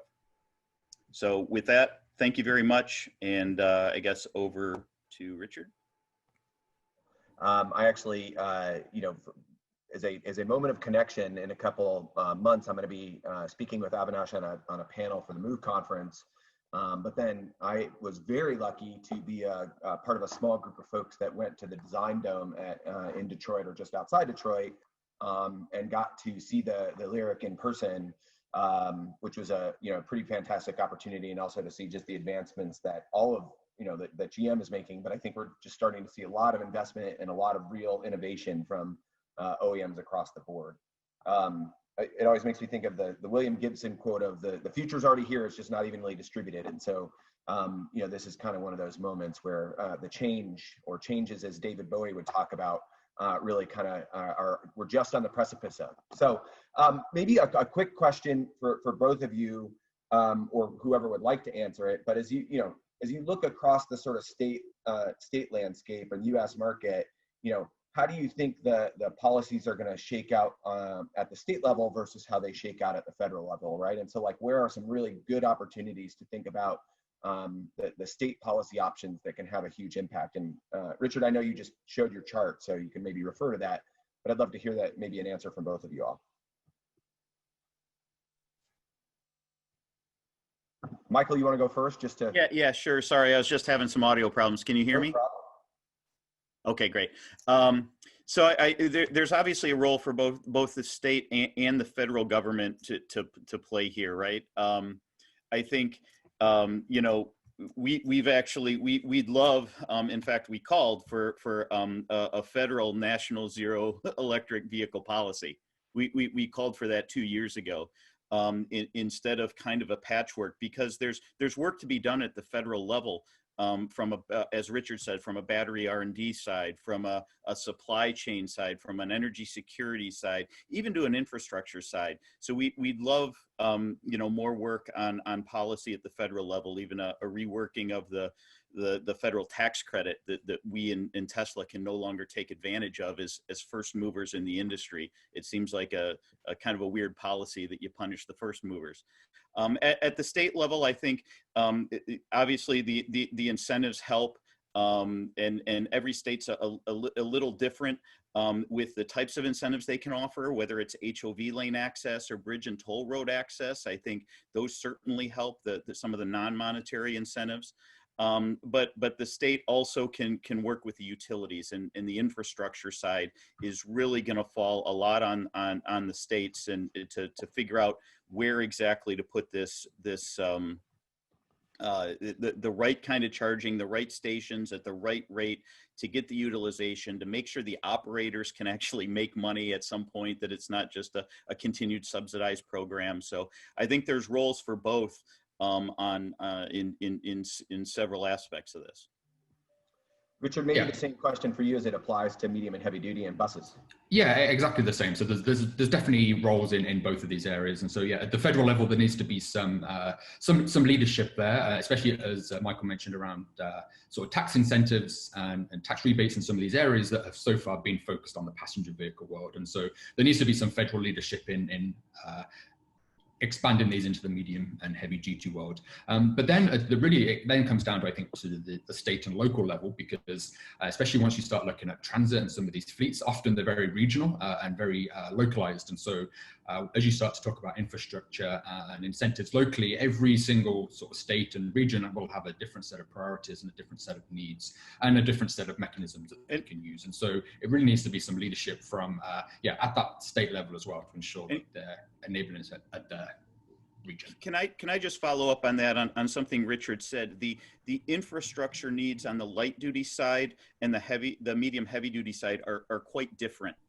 On the light duty side, it's you know, where do we place these public chargers, and how do we get them into multi-dwelling units? That's kind of an issue.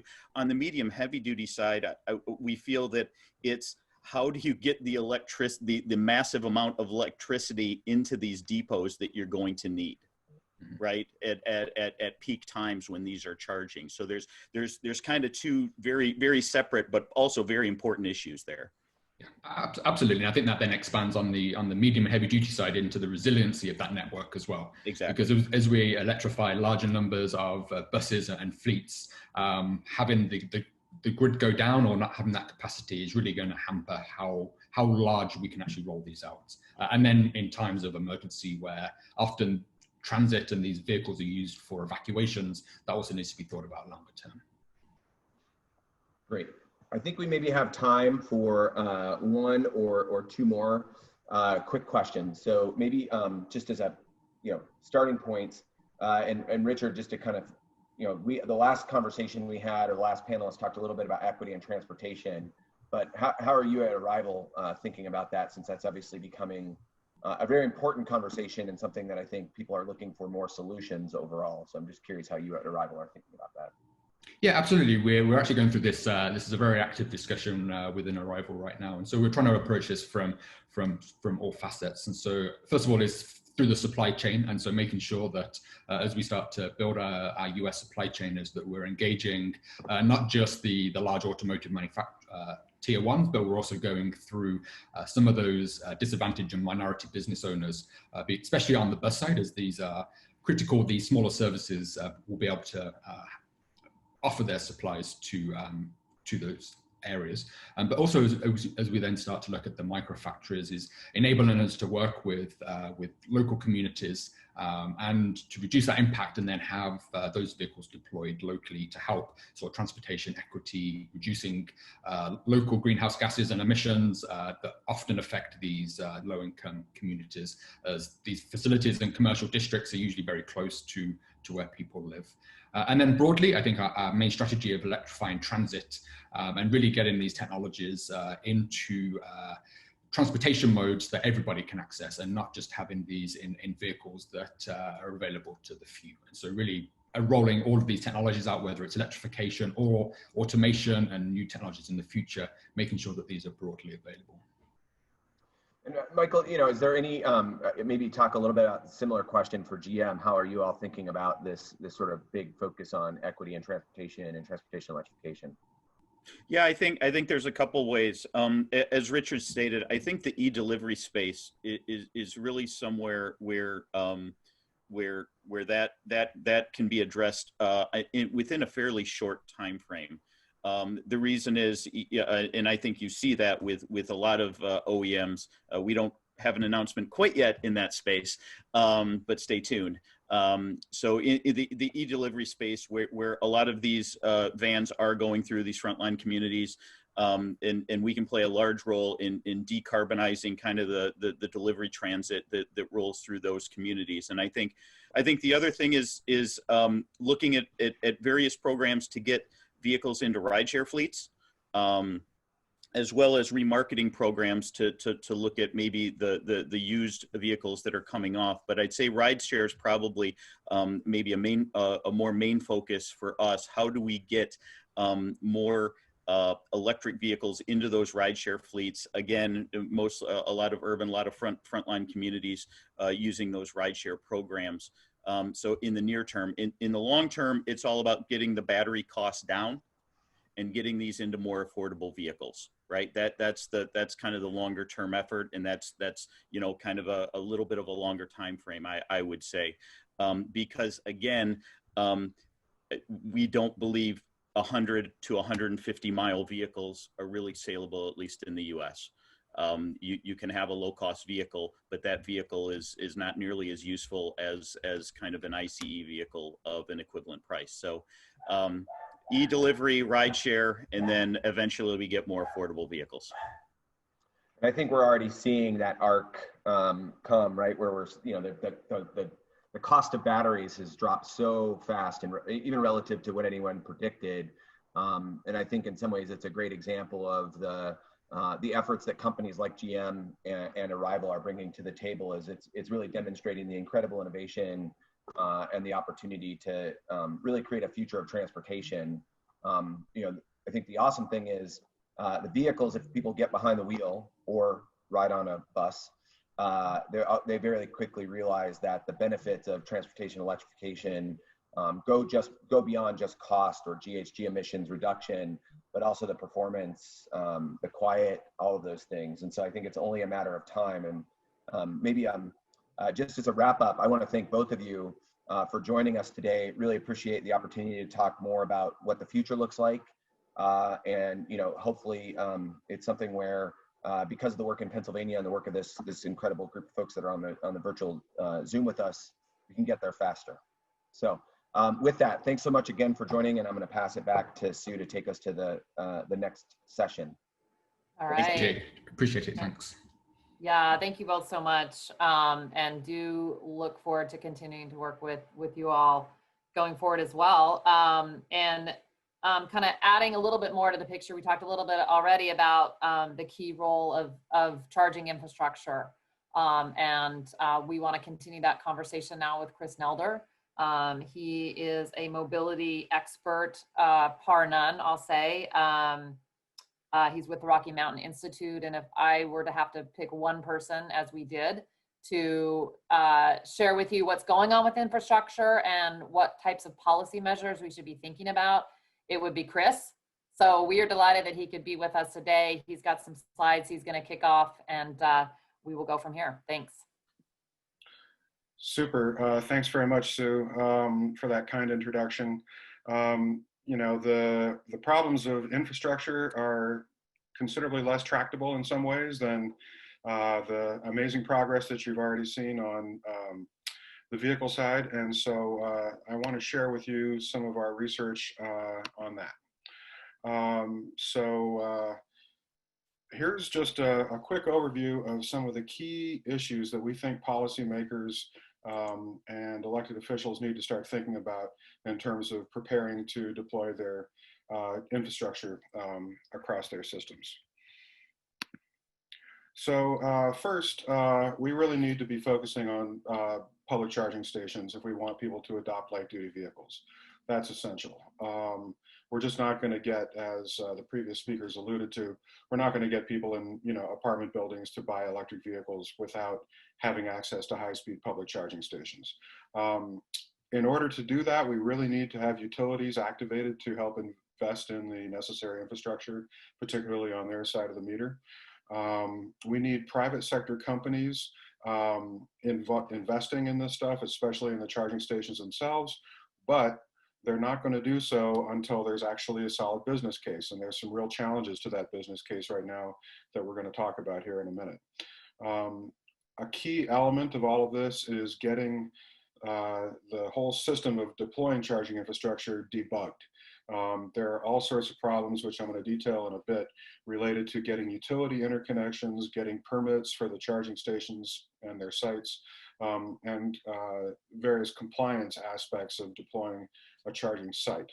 And finally, we really need to be making sure that, especially on level 2 chargers, the slower chargers, that we are offering utility rates that will encourage drivers to steer the load of their charging into the valley of the load profile and keep it away from the peaks, so that we don't have to, for example, build new natural gas-fired peaker plants to meet new peak demand.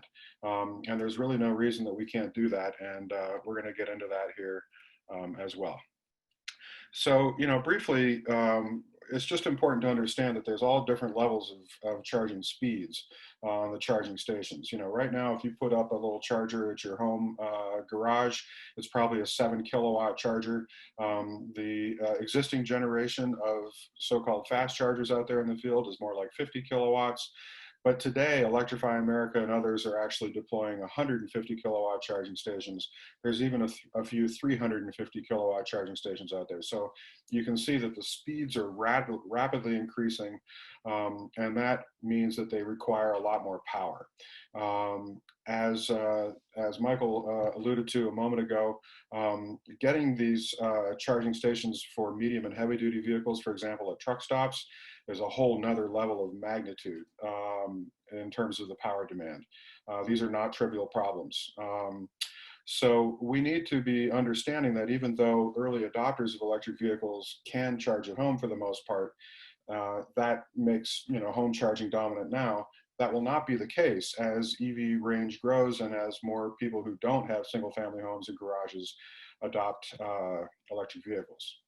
So in order to enable utilities to invest in this charging infrastructure, which is really a key element here, we need to be thinking about what can be done at the legislative level and what can be done at the regulatory level to enable that. So one key part or role that the utilities can play is to invest in what we call the make ready. That's basically just all the grid power supply up to the meter, and in some cases even past the meter up to the stub out of the charging station itself.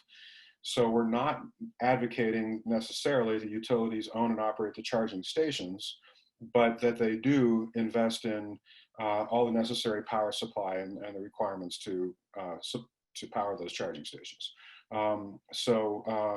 There are different ways to do this. It's important to design utility investment programs wisely. There should be a performance-based element to it.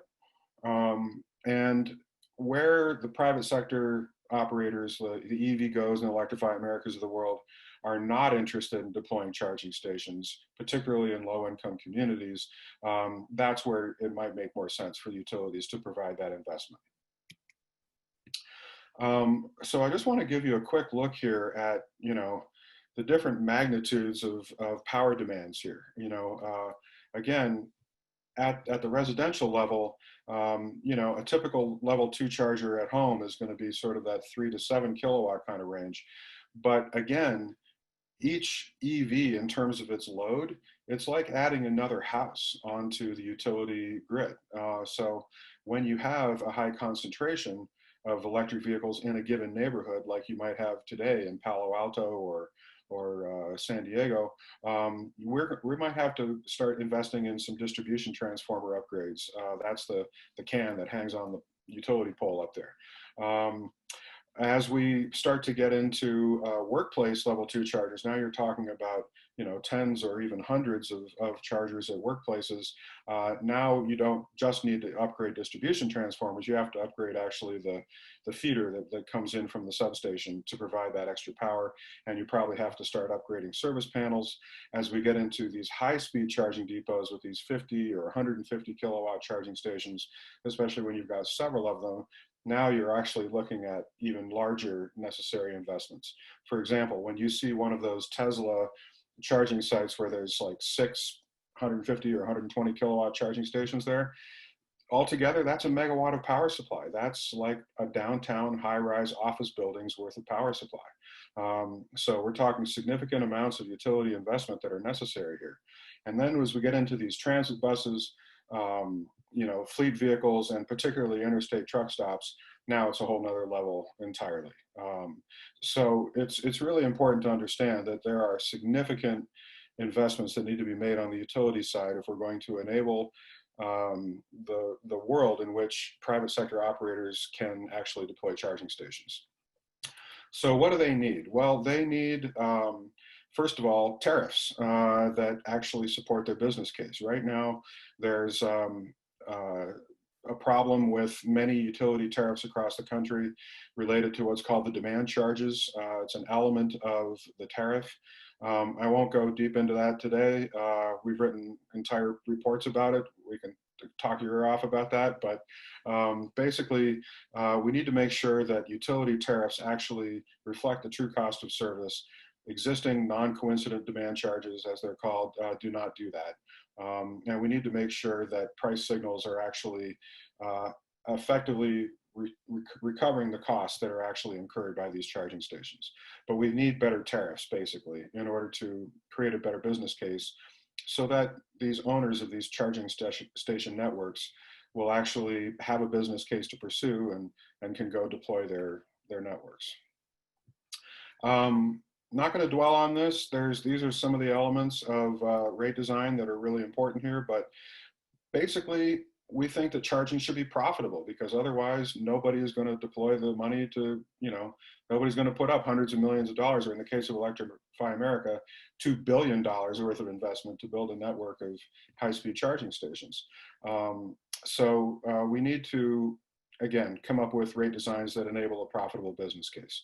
The target here, I think, should be that charging should be cheaper than gasoline. And the way that we've considered that, it comes out to about 29 cents a kilowatt hour on the utility side, or about 9 cents a mile. And again, it varies depending on today's price of gasoline and so on, but those are good design targets. Level 2 charging at home should be significantly cheaper than DC fast charging, just because it's a lot cheaper to actually provide the power to a level 2 charging station than it is to one of these high-speed public charging stations. And tariffs should be designed to encourage managed charging.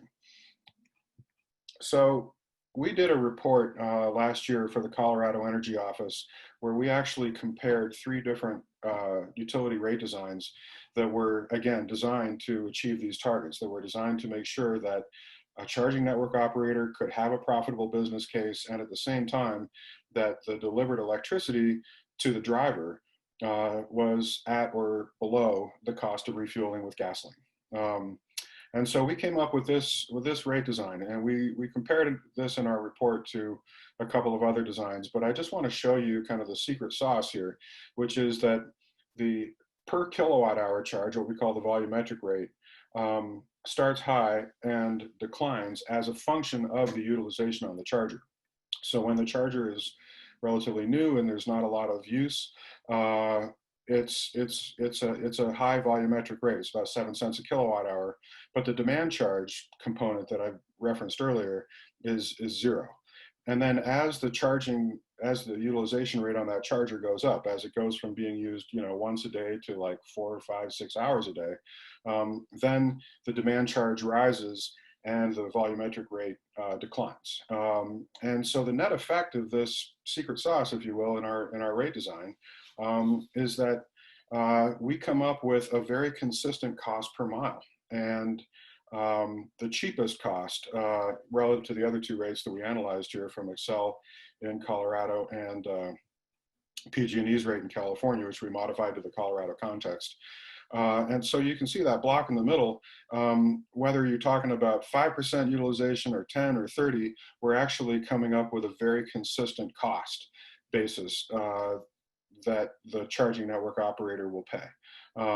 And so that turns out to be a very good way to deploy or to give a price signal to the charging network operator, because then they can really have visibility on what their costs are going to be, and they know that they can make a profit, because if your wholesale cost of electricity is below 4 cents a kilowatt hour and you're really aiming for 9, there's a good profit margin there available to you.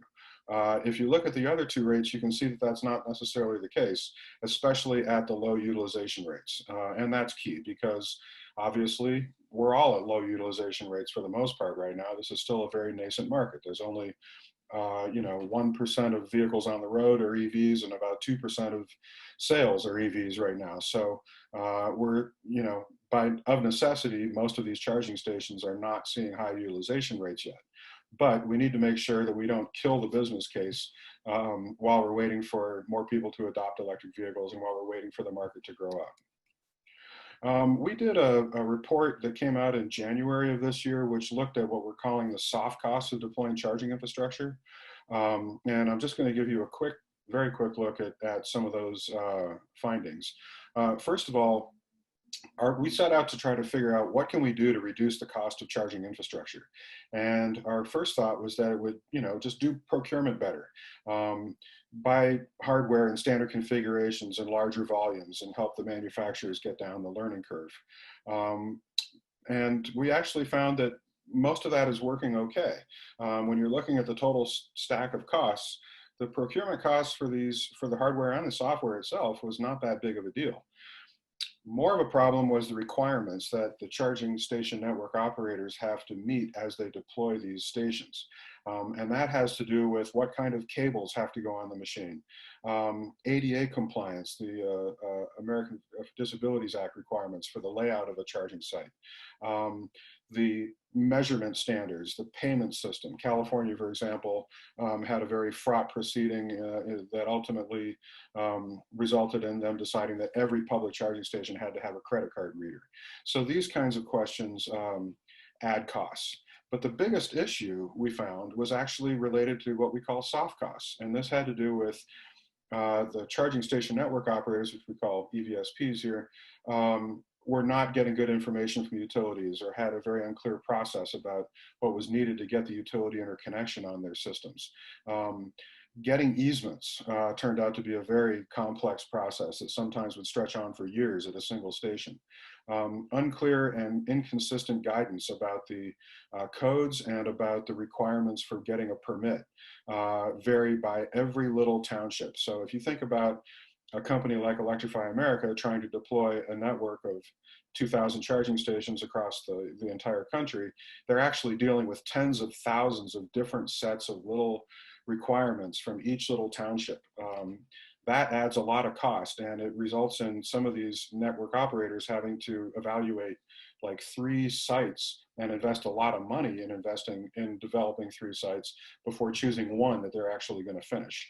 So this actually relates back to a whole set of problems that we had with deploying rooftop solar, where there was also another set of soft costs there.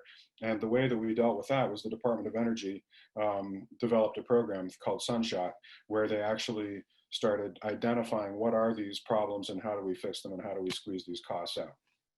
So what can government do? Well, at the federal level, just having one set of ADA requirements would be super helpful. Right now, we have ADA is actually a federal standard, or a federal requirement rather, but not a federal standard. So the implementation and the interpretation of what is ADA compliant varies by jurisdiction. That's a problem. At the state level, getting utility interconnections and permitting harmonized across the state, so there's one set of requirements, would be enormously helpful.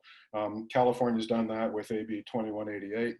And at the municipal level, building and planning departments, if they could just standardize the codes and permitting requirements across jurisdictions and give developers of charging networks simple, clear guidance about where they are in the process, give them a checklist, help them understand upfront all the documentation that's going to be required to pull the permit, that would be really helpful.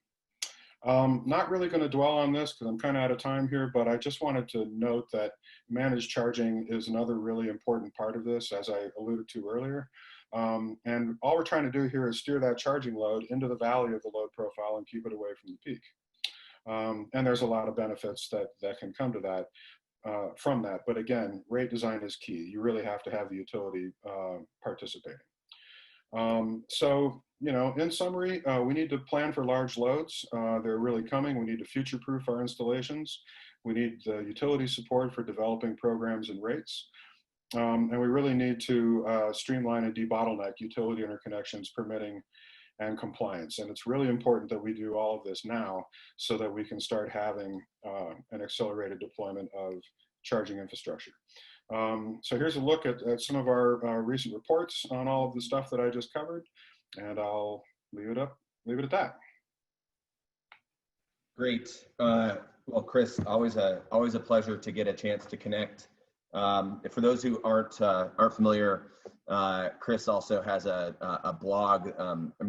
Or a podcast. Pardon me. A blog is like early 2000, right? But has a podcast that people can check out that digs deeper and really is a deep dive into energy overall. And so I would encourage people can check that out. And he didn't pay me for that plug, but we can work out what the. I didn't even know you were going to make that plug, but yes, the podcast is called the Energy Transition Show, and I encourage everybody to check it out. Thank you, Ben. Yeah, absolutely. So, you know, maybe one of the questions that I think, you know, sort of come up is why, you know, why do you really think that high-speed charging is needed for multi-unit dwellings if people can charge overnight? You know, can't they just use level 2 or level 1 and it fits most people's driving patterns? Yeah, so if you're going to charge on level 2 or level 1, you need like 8 to however many hours to sit there and be connected to the charger. If you're in a multi-unit dwelling where you have a dedicated parking space in your apartment building, for example, and that parking space is equipped with a charger, that'll work for you. But if you don't have dedicated parking space, it's not really practical for you to have to park at some public charging station that's however far away from your apartment building, and then leave it there for 8 or 12 hours and then go disconnect it later. It's just not practical. So I mean, it's possible, but we're not going to see a lot of apartment dwellers rushing out to buy electric vehicles if that's what they have to do. We need it to be much more convenient for them. It has to be sort of as convenient as, you know, refueling at a gas station. In reality, we think that charging should be done while you're doing other things. It shouldn't be a destination like going to a gas station. But if you have DC fast charging publicly available widely, then it's possible. So then people who live in apartment buildings can regularly keep their vehicles topped up by, you know, getting 20 minutes of charge here and 30 minutes of charge there when they're out running errands or what have you. So one of the things that I think comes up a lot of times, and it's a little bit complicated, but I think it's helpful as people sort of consider the impact of EVs, is how can EVs actually help electricity costs go down? It seems a little counterintuitive, but there is a lot of research out there that really says, you know, as EVs join the grid, they're actually going to reduce costs of electricity for everyone. Yes, exactly. In fact, we covered that in the first report we did here down in the lower right-hand corner back in 2016. Basically, the idea is that by steering the load of electric vehicles down into the valleys of that utility grid profile like this, you're making better use of all the utility assets that are out there, from the power station all the way through down to the end user. And so by doing that, you're essentially spreading more kilowatt hours over the same amount of fixed investment that the utility has made in all of its systems. And that ultimately can put downward pressure on the cost of electricity for all utility ratepayers, including those who don't have vehicles. Great. So I think, as people are probably running on empty as we get closer to that lunch hour, I'm always interested on what you think is the future and what's kind of right around the corner for infrastructure, or even some of the policy matters that are on the verge that are going to make driving electric even easier and faster and better. Well, that's a good question. One thing that we're strongly agitating for is for utility investment in make ready. I mentioned that a few times in my presentation, but that's really important because it helps to bring down the total cost of deploying these charging stations. For example, a single installation of 250 kilowatt charging stations like Electrify America deploys, that's probably $1 million worth of investment right there, just that one site. And the upstream utility capacity from there is also expensive, and that's additional cost. We think that it makes sense, given the magnitude of what needs to be done here, for utilities to make that investment and to recover those costs through the rate base under basically the conventional rubric of line extension, the same way that we, electrified rural America, 100 years ago. So that's the kind of thing that we need to be thinking about, is how do we make sure that utilities have a clear path to investing in that make-ready infrastructure so that the capacity is there and the cost is acceptable for private sector developers of charging stations to deploy those networks. The second thing I would mention is that we really need to start focusing our minds on the challenges of medium and heavy duty infrastructure. Some of the last two speakers referenced that as well. This is non-trivial stuff. You talk about one bus barn, it's the equivalent of a whole downtown office building block in terms of power demands. You talk about, a place like Ellensburg, Washington, or Kingman, Arizona, or Needles, California. These small towns on major highways where the Class 8 semi-tractors go through and have to refuel every day. If there's, a truck stop on either side of the freeway, and each one of them has 10 lanes, you'd convert that to, do the math for what it would require to supply the same number of vehicles with high-speed charging. You're basically talking about increasing the power demand of the city in which that truck stop lives by about 50%. So these are very, very large power demands. And we have to make sure that we're thinking proactively about how we're going to accommodate them, particularly to make sure that we don't wind up meeting those demands by putting up new natural gas flared power stations. We need to make sure that the electricity we're supplying is clean. Well, Chris, as always, it's a pleasure to get the chance to connect. Chris and I have had opportunities to join a singing group with Governor Ritter and Breckenridge a couple times over beers, and so I look forward to doing that again with you in the future. For sure. But I think at this point we have to get everyone some moment with a knife and a fork or whatever they're going to use for their lunchtime. So as always, thanks, and we'll look forward to opportunities to connect again in the future. Back to Sue. Thanks very much. Great. All right. Thanks, Chris and Ben.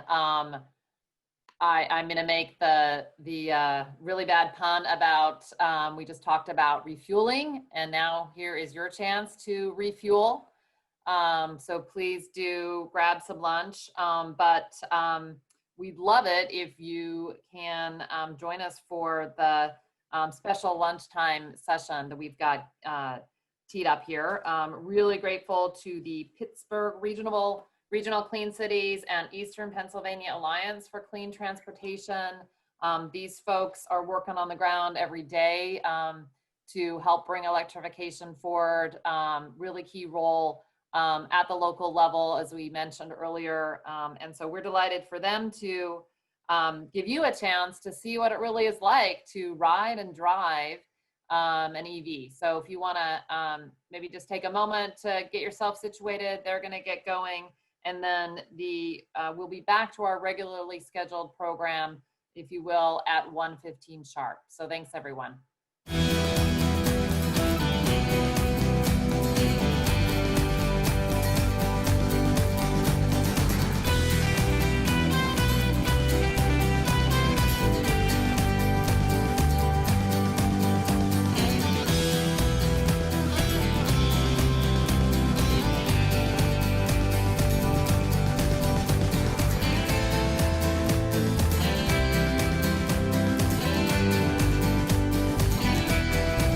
What those kind of initiatives are, and at the forefront of what those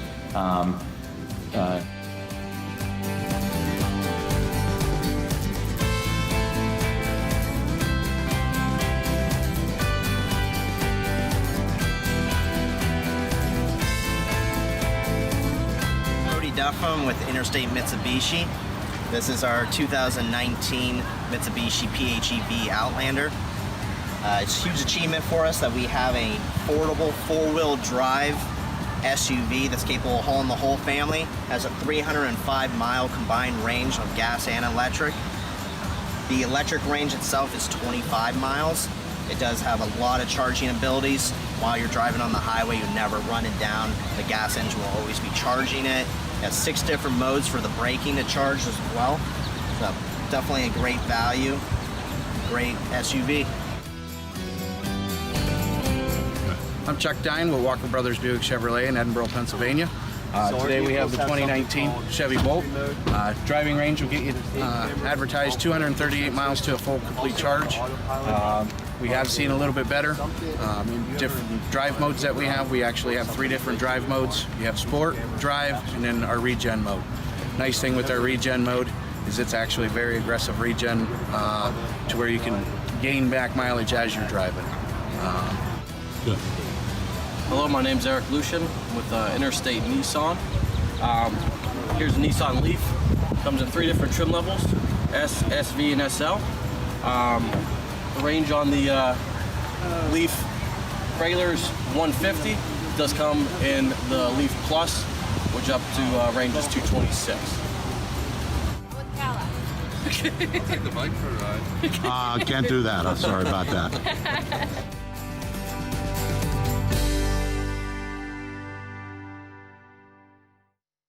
Little chance to grab some lunch, refuel, great ride and drive experience. One day soon, hopefully we will be able to do those in real life as well. But for now, I thought that was a great way to kind of bring the technology right into your, I don't know, living room or home office or porch or wherever you might be tuning in from. We're excited really to move into this next session. I mean, we had so many great presentations and great information this morning, and this is a chance really to start to, as we've set on the agenda, dive deep, and we want to do that with all of you. So we're going to kick things off with a little bit of inspiration from the neighboring state of New Jersey, and then we're going to go to our deep dive discussion, present a little bit of our ideas for how Pennsylvania can move forward, what policy measures we've seen that are promising based on our work across the country and in talking with folks in Pennsylvania over many months now. So Alyssa Berger is going to tee that up, and then we're going to go to our fishbowl discussion. We'll explain what that is and how that works, but please just know you may be tapped to join our fishbowl and share some of your thoughts on questions about where we're going, about messages, about who the key players are, and what the electrification future means for Pennsylvania. So just giving you a little preview there. Want to get you excited about that. And we do hope you'll stick around for that, because that's really important to all of us at the EC in terms of thinking about our work going forward. So let me turn now to Christine Sadavoy. She is the Chief of Staff for the New Jersey Board of Public Utilities. We are really delighted to have her here. She had worked closely on the EV efforts that New Jersey had been pushing forward. She's going to give us the policy insights from the Garden State, and we hope that some of these insights, or at least some of the inspiration that she can offer, will transfer over to Pennsylvania. Turn it over to Christine. Thank you. Hi, good afternoon, everybody. Thank you so much, Sue, and for everyone from the coalition and all of my neighboring Pennsylvanians for being here today. I'm really excited. We're just coming off of pretty significant power outages in New Jersey, so it's been quite a couple of days, but I am really thrilled to be here and talk to you about kind of the lessons learned, but also the success of the EV program and the work that we've been doing in New Jersey. So I'm going to try to share my screen here. Let's see. Okay. It's always amazing when technology works. So just want to talk a little bit about, our initiatives in New Jersey, some of our best practices. We had some really great coalition partners. We continue to have great work from stakeholders. The Board of Public Utilities, the agency where I work, has been the lead agency on electric vehicle rebates and also charging infrastructure. And obviously, under the leadership of Governor Murphy, we have been able to jumpstart, for lack of a better word, the electric vehicle program in New Jersey. And so I want to talk a little bit about that and what the governor has done and what the BPU has done. So just quickly, an overview. Governor Murphy signed the MOU outlining the BPU's role in encouraging electric vehicle use in New Jersey in 2019. A key part of that was utilizing clean energy program funds for incentives for the purchase of vehicles. That has been instrumental in our ability to get electric vehicle usage up in the state of New Jersey. And we, fortunately, we have a societal benefits charge that residents, consumers pay on their utility bills.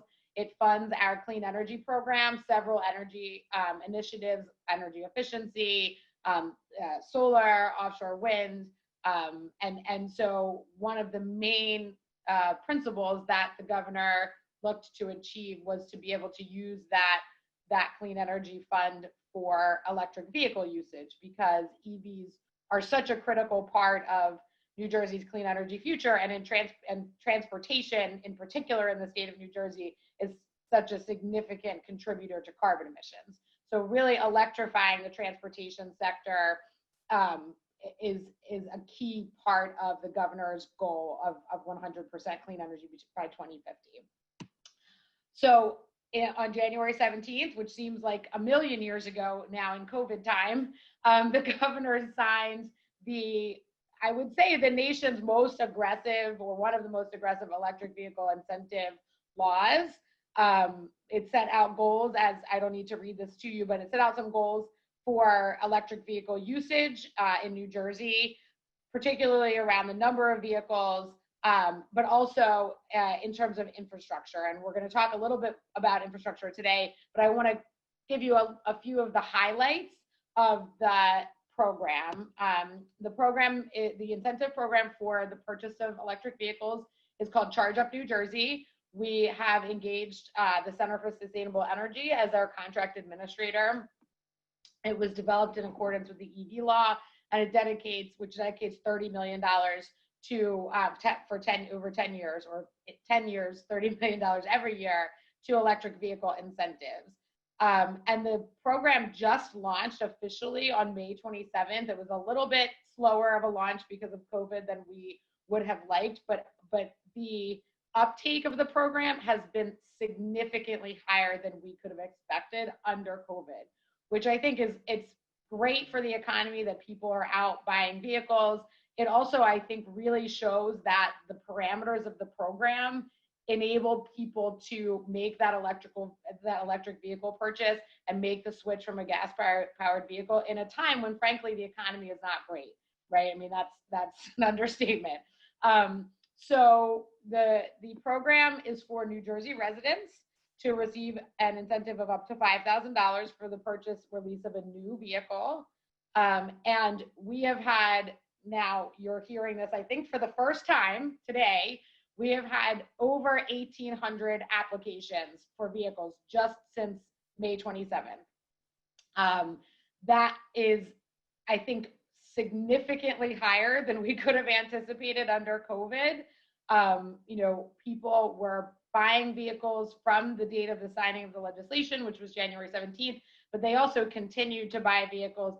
Even, frankly, in New Jersey, when dealers were closed, we had the issue of people coming over to Pennsylvania and going to Delaware to buy new vehicles, which we had to ultimately address in a waiver because our regulations said that they had to be purchased in New Jersey, but the dealers were closed, so we just did a waiver last board meeting so that people could get their $5,000 or up to $5,000 for their vehicles.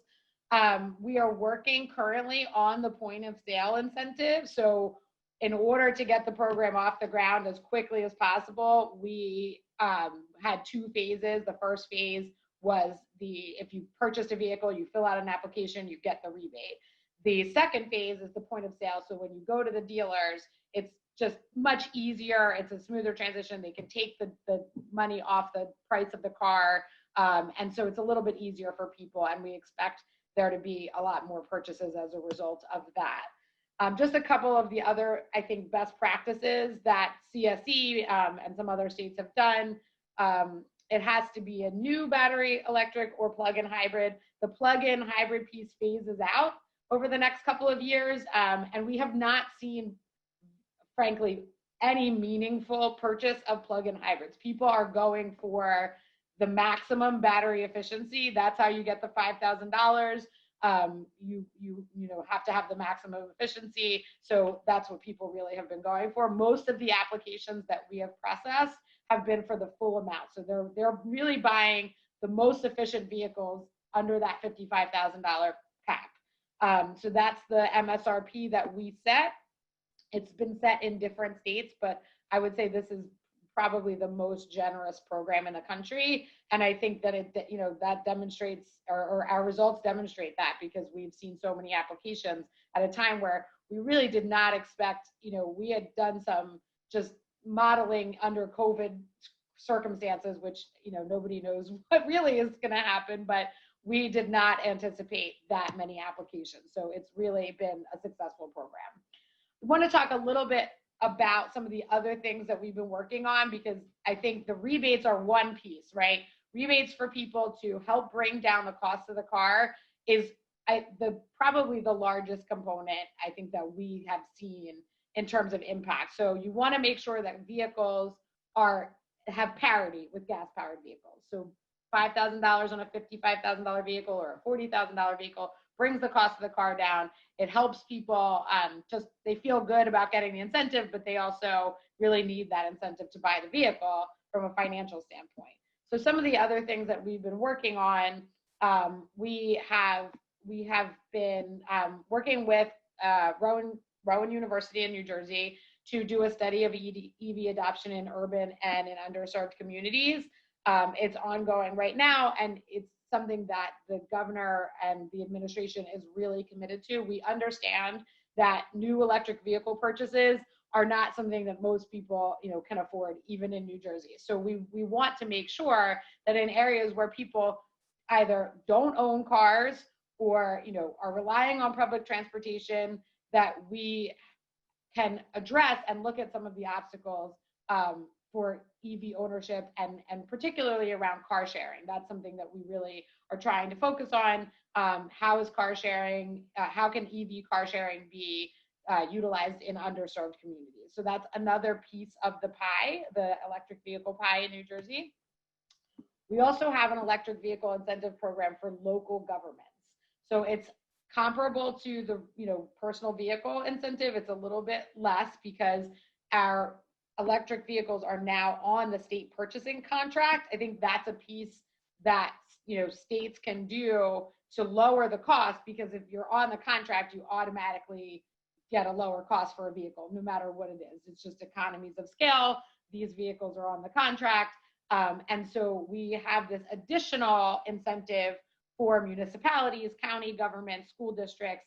And that, you know, really helps to encourage electric vehicle use, just, you know, showing that your town is using electric vehicles and that you have a charger in your town. That's another key piece of it. So incentivizing the use of public chargers in municipalities, that's part of our Clean Fleet program. So that's another kind of piece of the pie, the electric vehicle pie in New Jersey. The big piece, right, other than the rebates, the big remaining piece is the infrastructure. I think, you know, there's that chicken or the egg scenario, which comes first. You know, a lot of people who are purchasing vehicles right now have the ability to purchase a charger for their home. But there are going to be people who, you know, for myself, I don't have a driveway. No matter how much I want an electric vehicle, I have nowhere to charge it right now because I don't have a driveway, and I'm sure my mayor does not want me putting a charger on the street across from her house, which is where she lives as well. So, you know, charging and public charging infrastructure is a critical piece of it, and that is what we are currently working on. We released a straw proposal to determine some of the key factors of the public charging network, and, you know, in particular, utility ownership, whether and when and where utilities should be able to own charging infrastructure. The infrastructure leading up to the charger, the make ready, as many people are familiar with.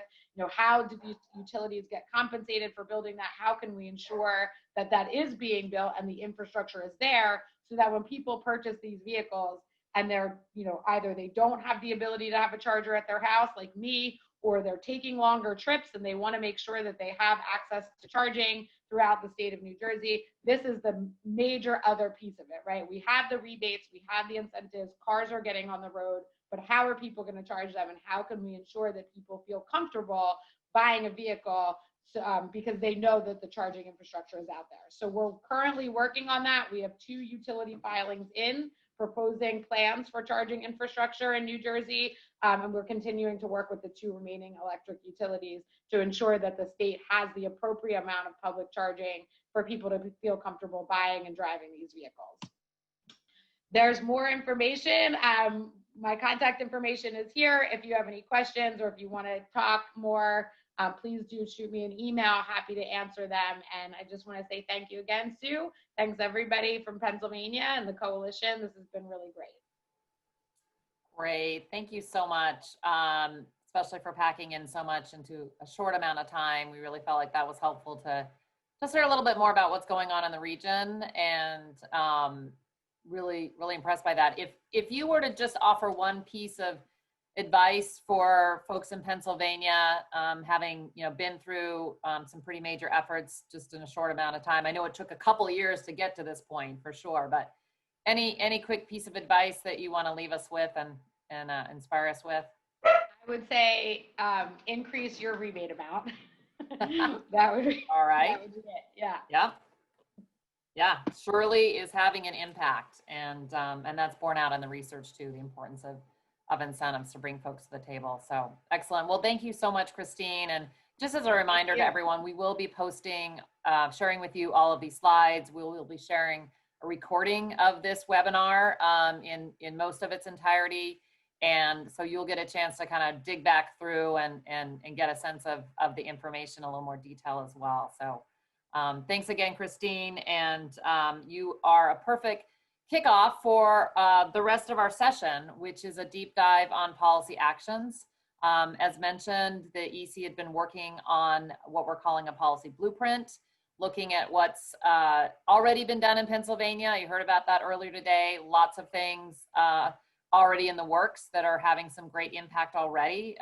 Love how quickly some of the uptake is happening on EVs in Pennsylvania and so forth.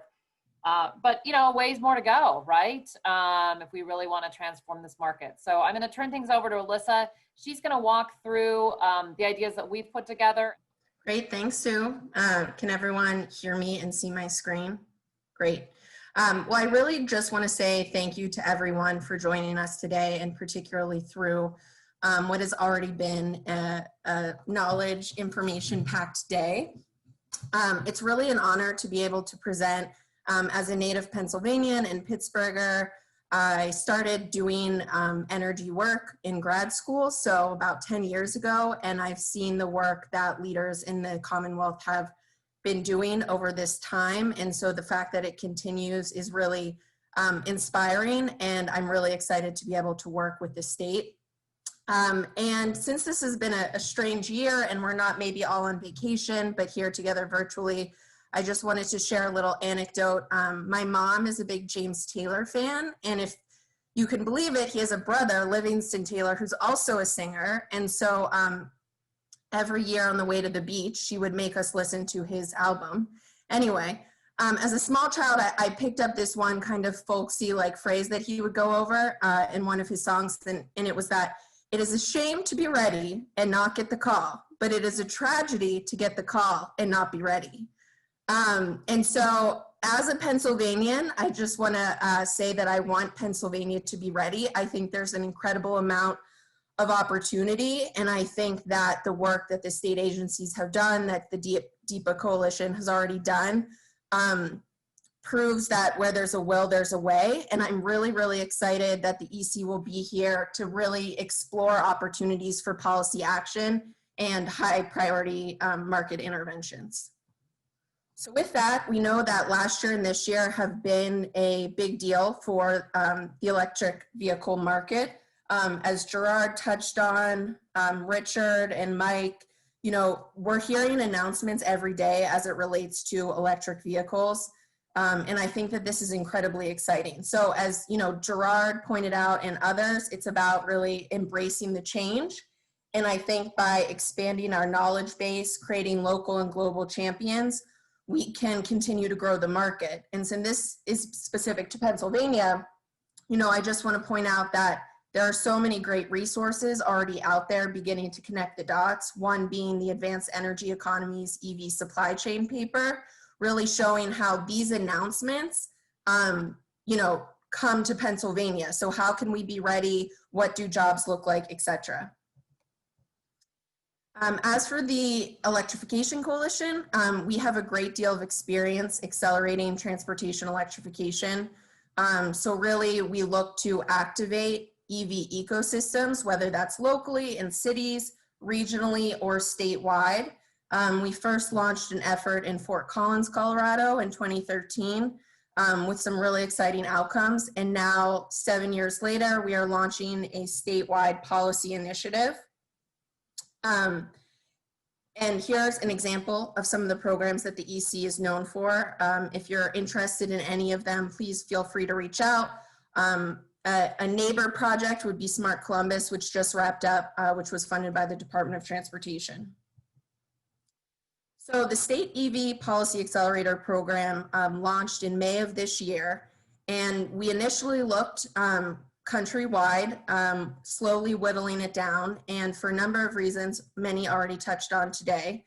Pennsylvania is one of 5 accelerator states that the EC is working with to drive transportation electrification, the others being Michigan, North Carolina, Nevada, and Virginia. And one thing I really sort of want to call out with this work is that research about the impact of EV adoption policies has found that individual policies tend to be less effective than those in combination that tend to complement one another. So in addition to ramping up that EV ecosystem, we're also talking about, you know, how can we pull multiple levers at one time in the Commonwealth, also to coordinate with our labors to create a really robust market and opportunity for electric vehicles. So here's just a snapshot of the ways in which we are planning to engage from the governor's office, the legislature, to the Public Utility Commission. Just a quick glance of who's on the webinar today. We have excellent representation across these areas, and the ongoing work of the DEPA Coalition hosted by PennDOT and DEP continues to be instrumental in the brainstorming and the work that we want to do with these different stakeholders. So this gives you a sense of what we, the EC, are hoping to do in all of our states. It was too long a list and too much text for this late in the afternoon to show you all that Pennsylvania has already done. But in the larger blue circles, you can see these are things that we know to be really important for signaling the market and for being prepared. I think what we heard from our industry panel as well as others, we really have to work on taking down barriers in order to signal to private companies and others that we are prepared for their investment and they will get a good rate of return. So why Pennsylvania? Sue initially spoke to this when we kicked off this morning, 10 a.m. Time flies. But there's a lot of awesome things happening in Pennsylvania, from the high-level leadership, existing policy efforts, potential for greenhouse gas emissions, as well as other key considerations. You know, in addition to that, I want to call out some specific resources.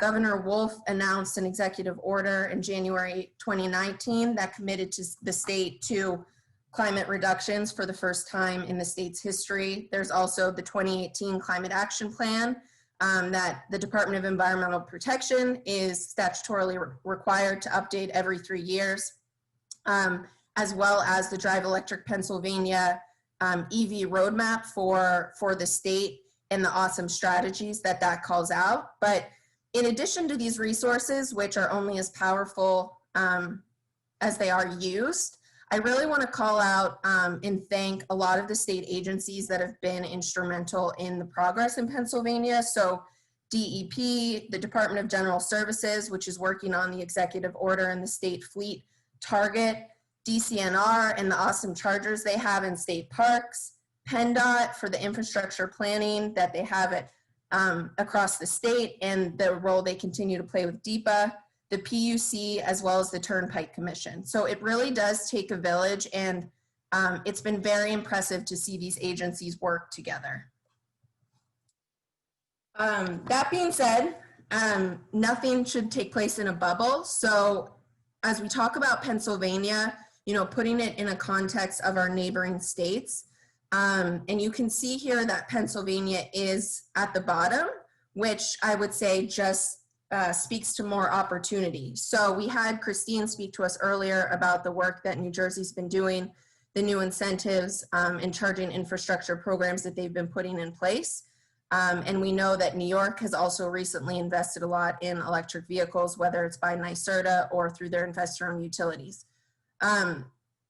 Needless to say, there's a lot of work to be done, but once we really zoom out, we can see that, you know, Pennsylvania is there with a mix of states. And I think the thing that's really exciting about this project is that in working together, I think if we were to do this presentation a year from now, 2 years from now, we would certainly see that dot move. So we really are talking about near-term improvements and progress. As the Pennsylvania EV roadmap points out, and that was published in early 2019, there are existing barriers to transportation electrification development in the Commonwealth. These include policy and regulation, supply chain issues, technology and infrastructure, decision-making, economics, and awareness. I think these are pretty well-known barriers, and they're certainly shared from state to state. I think that the solutions provided as implementation strategies in the EV roadmap, as well as some more recent conversations that have happened at the DEPA quarterly meetings, have been helpful in signaling you know, different elements of progress. There are some pieces of legislation, among other things, but these barriers are really, really the things that we want to work on with you, the group, the stakeholders, the change makers, because it's by taking down these barriers that I think we can really accelerate Pennsylvania's EV market. So a lot has been covered and a lot more could be covered, but wanting to get to the group discussion, I just wanted to call out what the EC believes to be some important near-term opportunities. Those include light-duty consumer adoption, freight electrification, both private and public, school buses, as Gerard touched on earlier, and then infrastructure and rates. So for light-duty consumer and fleet awareness and adoption, You know, awareness and access is key. I think we've touched on this. It's important that you can potentially test drive a vehicle, buy that vehicle, and something to think about is where's a Pennsylvania buying their electric vehicle? Is it offered in the state? Is it offered by neighboring states? As well as awareness around the benefits of electric vehicles. And it was really great to see that ride and drive footage earlier. And then, you know, there's public and private fleets, as well as mobility and partnerships. For example, the TNC's Lyft's recent announcement that they plan to go all electric in a number of years, I think is really exciting. Again, hitting home for Pennsylvania. Just really quickly, some opportunities for freight. It was touched on by the secretary as well as Sue in her opening remarks. It was tremendously exciting to see the state sign on to the NESCOM MOU for freight electrification, and we're looking forward to working with NESCOM and the task force on that work. But here are some other examples of incentives and targets, as well as utility programming that could incentivize additional freight electrification. The opportunities for school buses, I think this is a really exciting one. You know, it's obvious in terms of air quality and thinking about, you know, healthy environments for the next generation. So really thinking through these different aspects, whether that's reducing the capital burden or working with utilities on partnership and investments. If anyone on today's webinar is working with schools already or would like to discuss more, we'd love to hear more from you. So please do feel free to reach out on school bus electrification opportunities. And then finally, looking at things like infrastructure, rate design, and electric corridors. There is a piece of legislation that's currently in the House Consumer Affairs Committee after being pretty unanimously voted on in the Senate, 596, which is a framework to build out comprehensive transportation electrification plans, mainly including infrastructure for the investor-owned utilities in the states, as well as looking at EV infrastructure as well. And then we won't get into the weeds too much, but obviously the PUC's role, in addition to any approval of transportation frameworks as well as rate design, is critical. And then again, zooming out a little bit, thinking about, you know, how do you cross the state, whether it's on the turnpike or the back roads, or get to our neighboring states across the region? What does that connectivity look like as far as transportation electrification is concerned? Before we go to our wrap up, wow, like I don't want this to end. I don't know about all of you, but I just feel like we just started getting warmed up here. So this is thrilling, and we are just really appreciative of so many folks who have been helping us along this way. Annie, could you actually run the slides for this section? Because I've got another thing I want to speak to. We want to start by saying thank you. This is thank you all for a great day. We heard a lot of really great ideas, and let me tell you, we were all listening very closely on the EC side. We want to thank our speakers, want to thank our ride and drive presenters, and I really want to thank all the participants for their engagement. All that exchange in the chat box, I think, you know, it really does add to it. Folks got to see what each other was thinking, and you know, we're in tough times. Going virtual is not what anybody wanted to do, but I feel like we've all kind of made the best of it. And then finally, I want to say thank you to the EC and SAFE teams. You saw some of the people here, bunch of other folks behind the scenes, tremendous effort putting this together. And I know you will love working with Alyssa and others on the team going forward from Pennsylvania.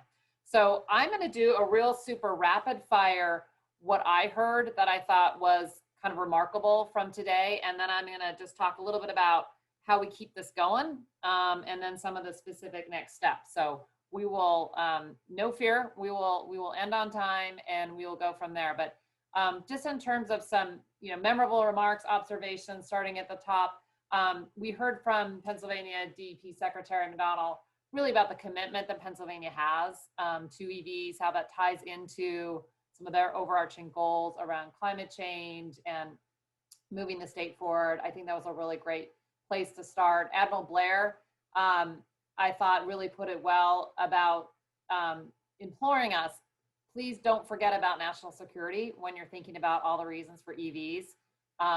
You know, he knows that firsthand. He knows how important it is to reduce our dependence on oil. And I thought that was really compelling. That is the message we like to bring forward.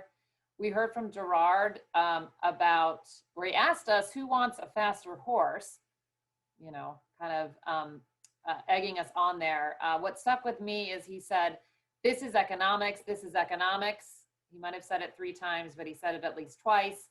He pointed us to school buses. I know that's something we didn't get into a lot of conversation today, but it's something that has really got a lot of potential for Pennsylvania and elsewhere. And then he made the, I think, prediction, I guess I'll say, that all cars sold will be electric by, I think he said fully electric, by 2030.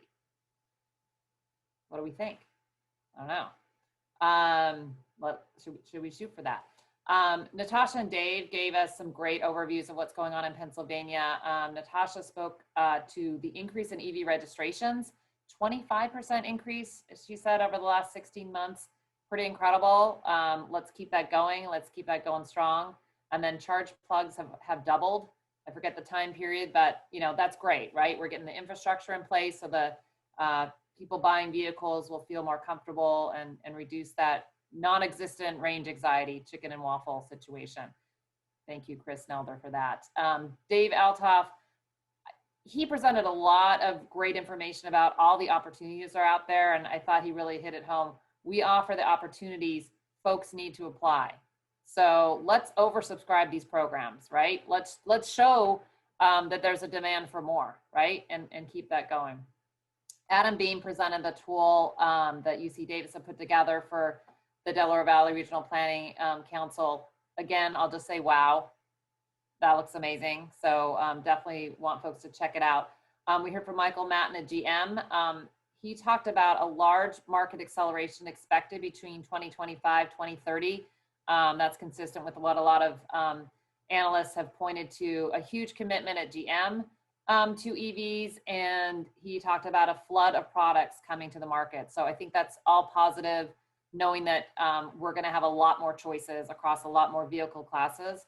Richard Colley from Arrival had some really compelling information. They, I think, are breaking new ground with some of their modular technologies that they're using and their driver interface that are going to make EVs even more attractive.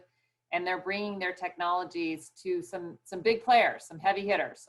He mentioned UPS and IKEA, and I think they're really instrumental in changing the face of freight delivery in this country. So that's another area we know Pennsylvania has a lot of opportunity in.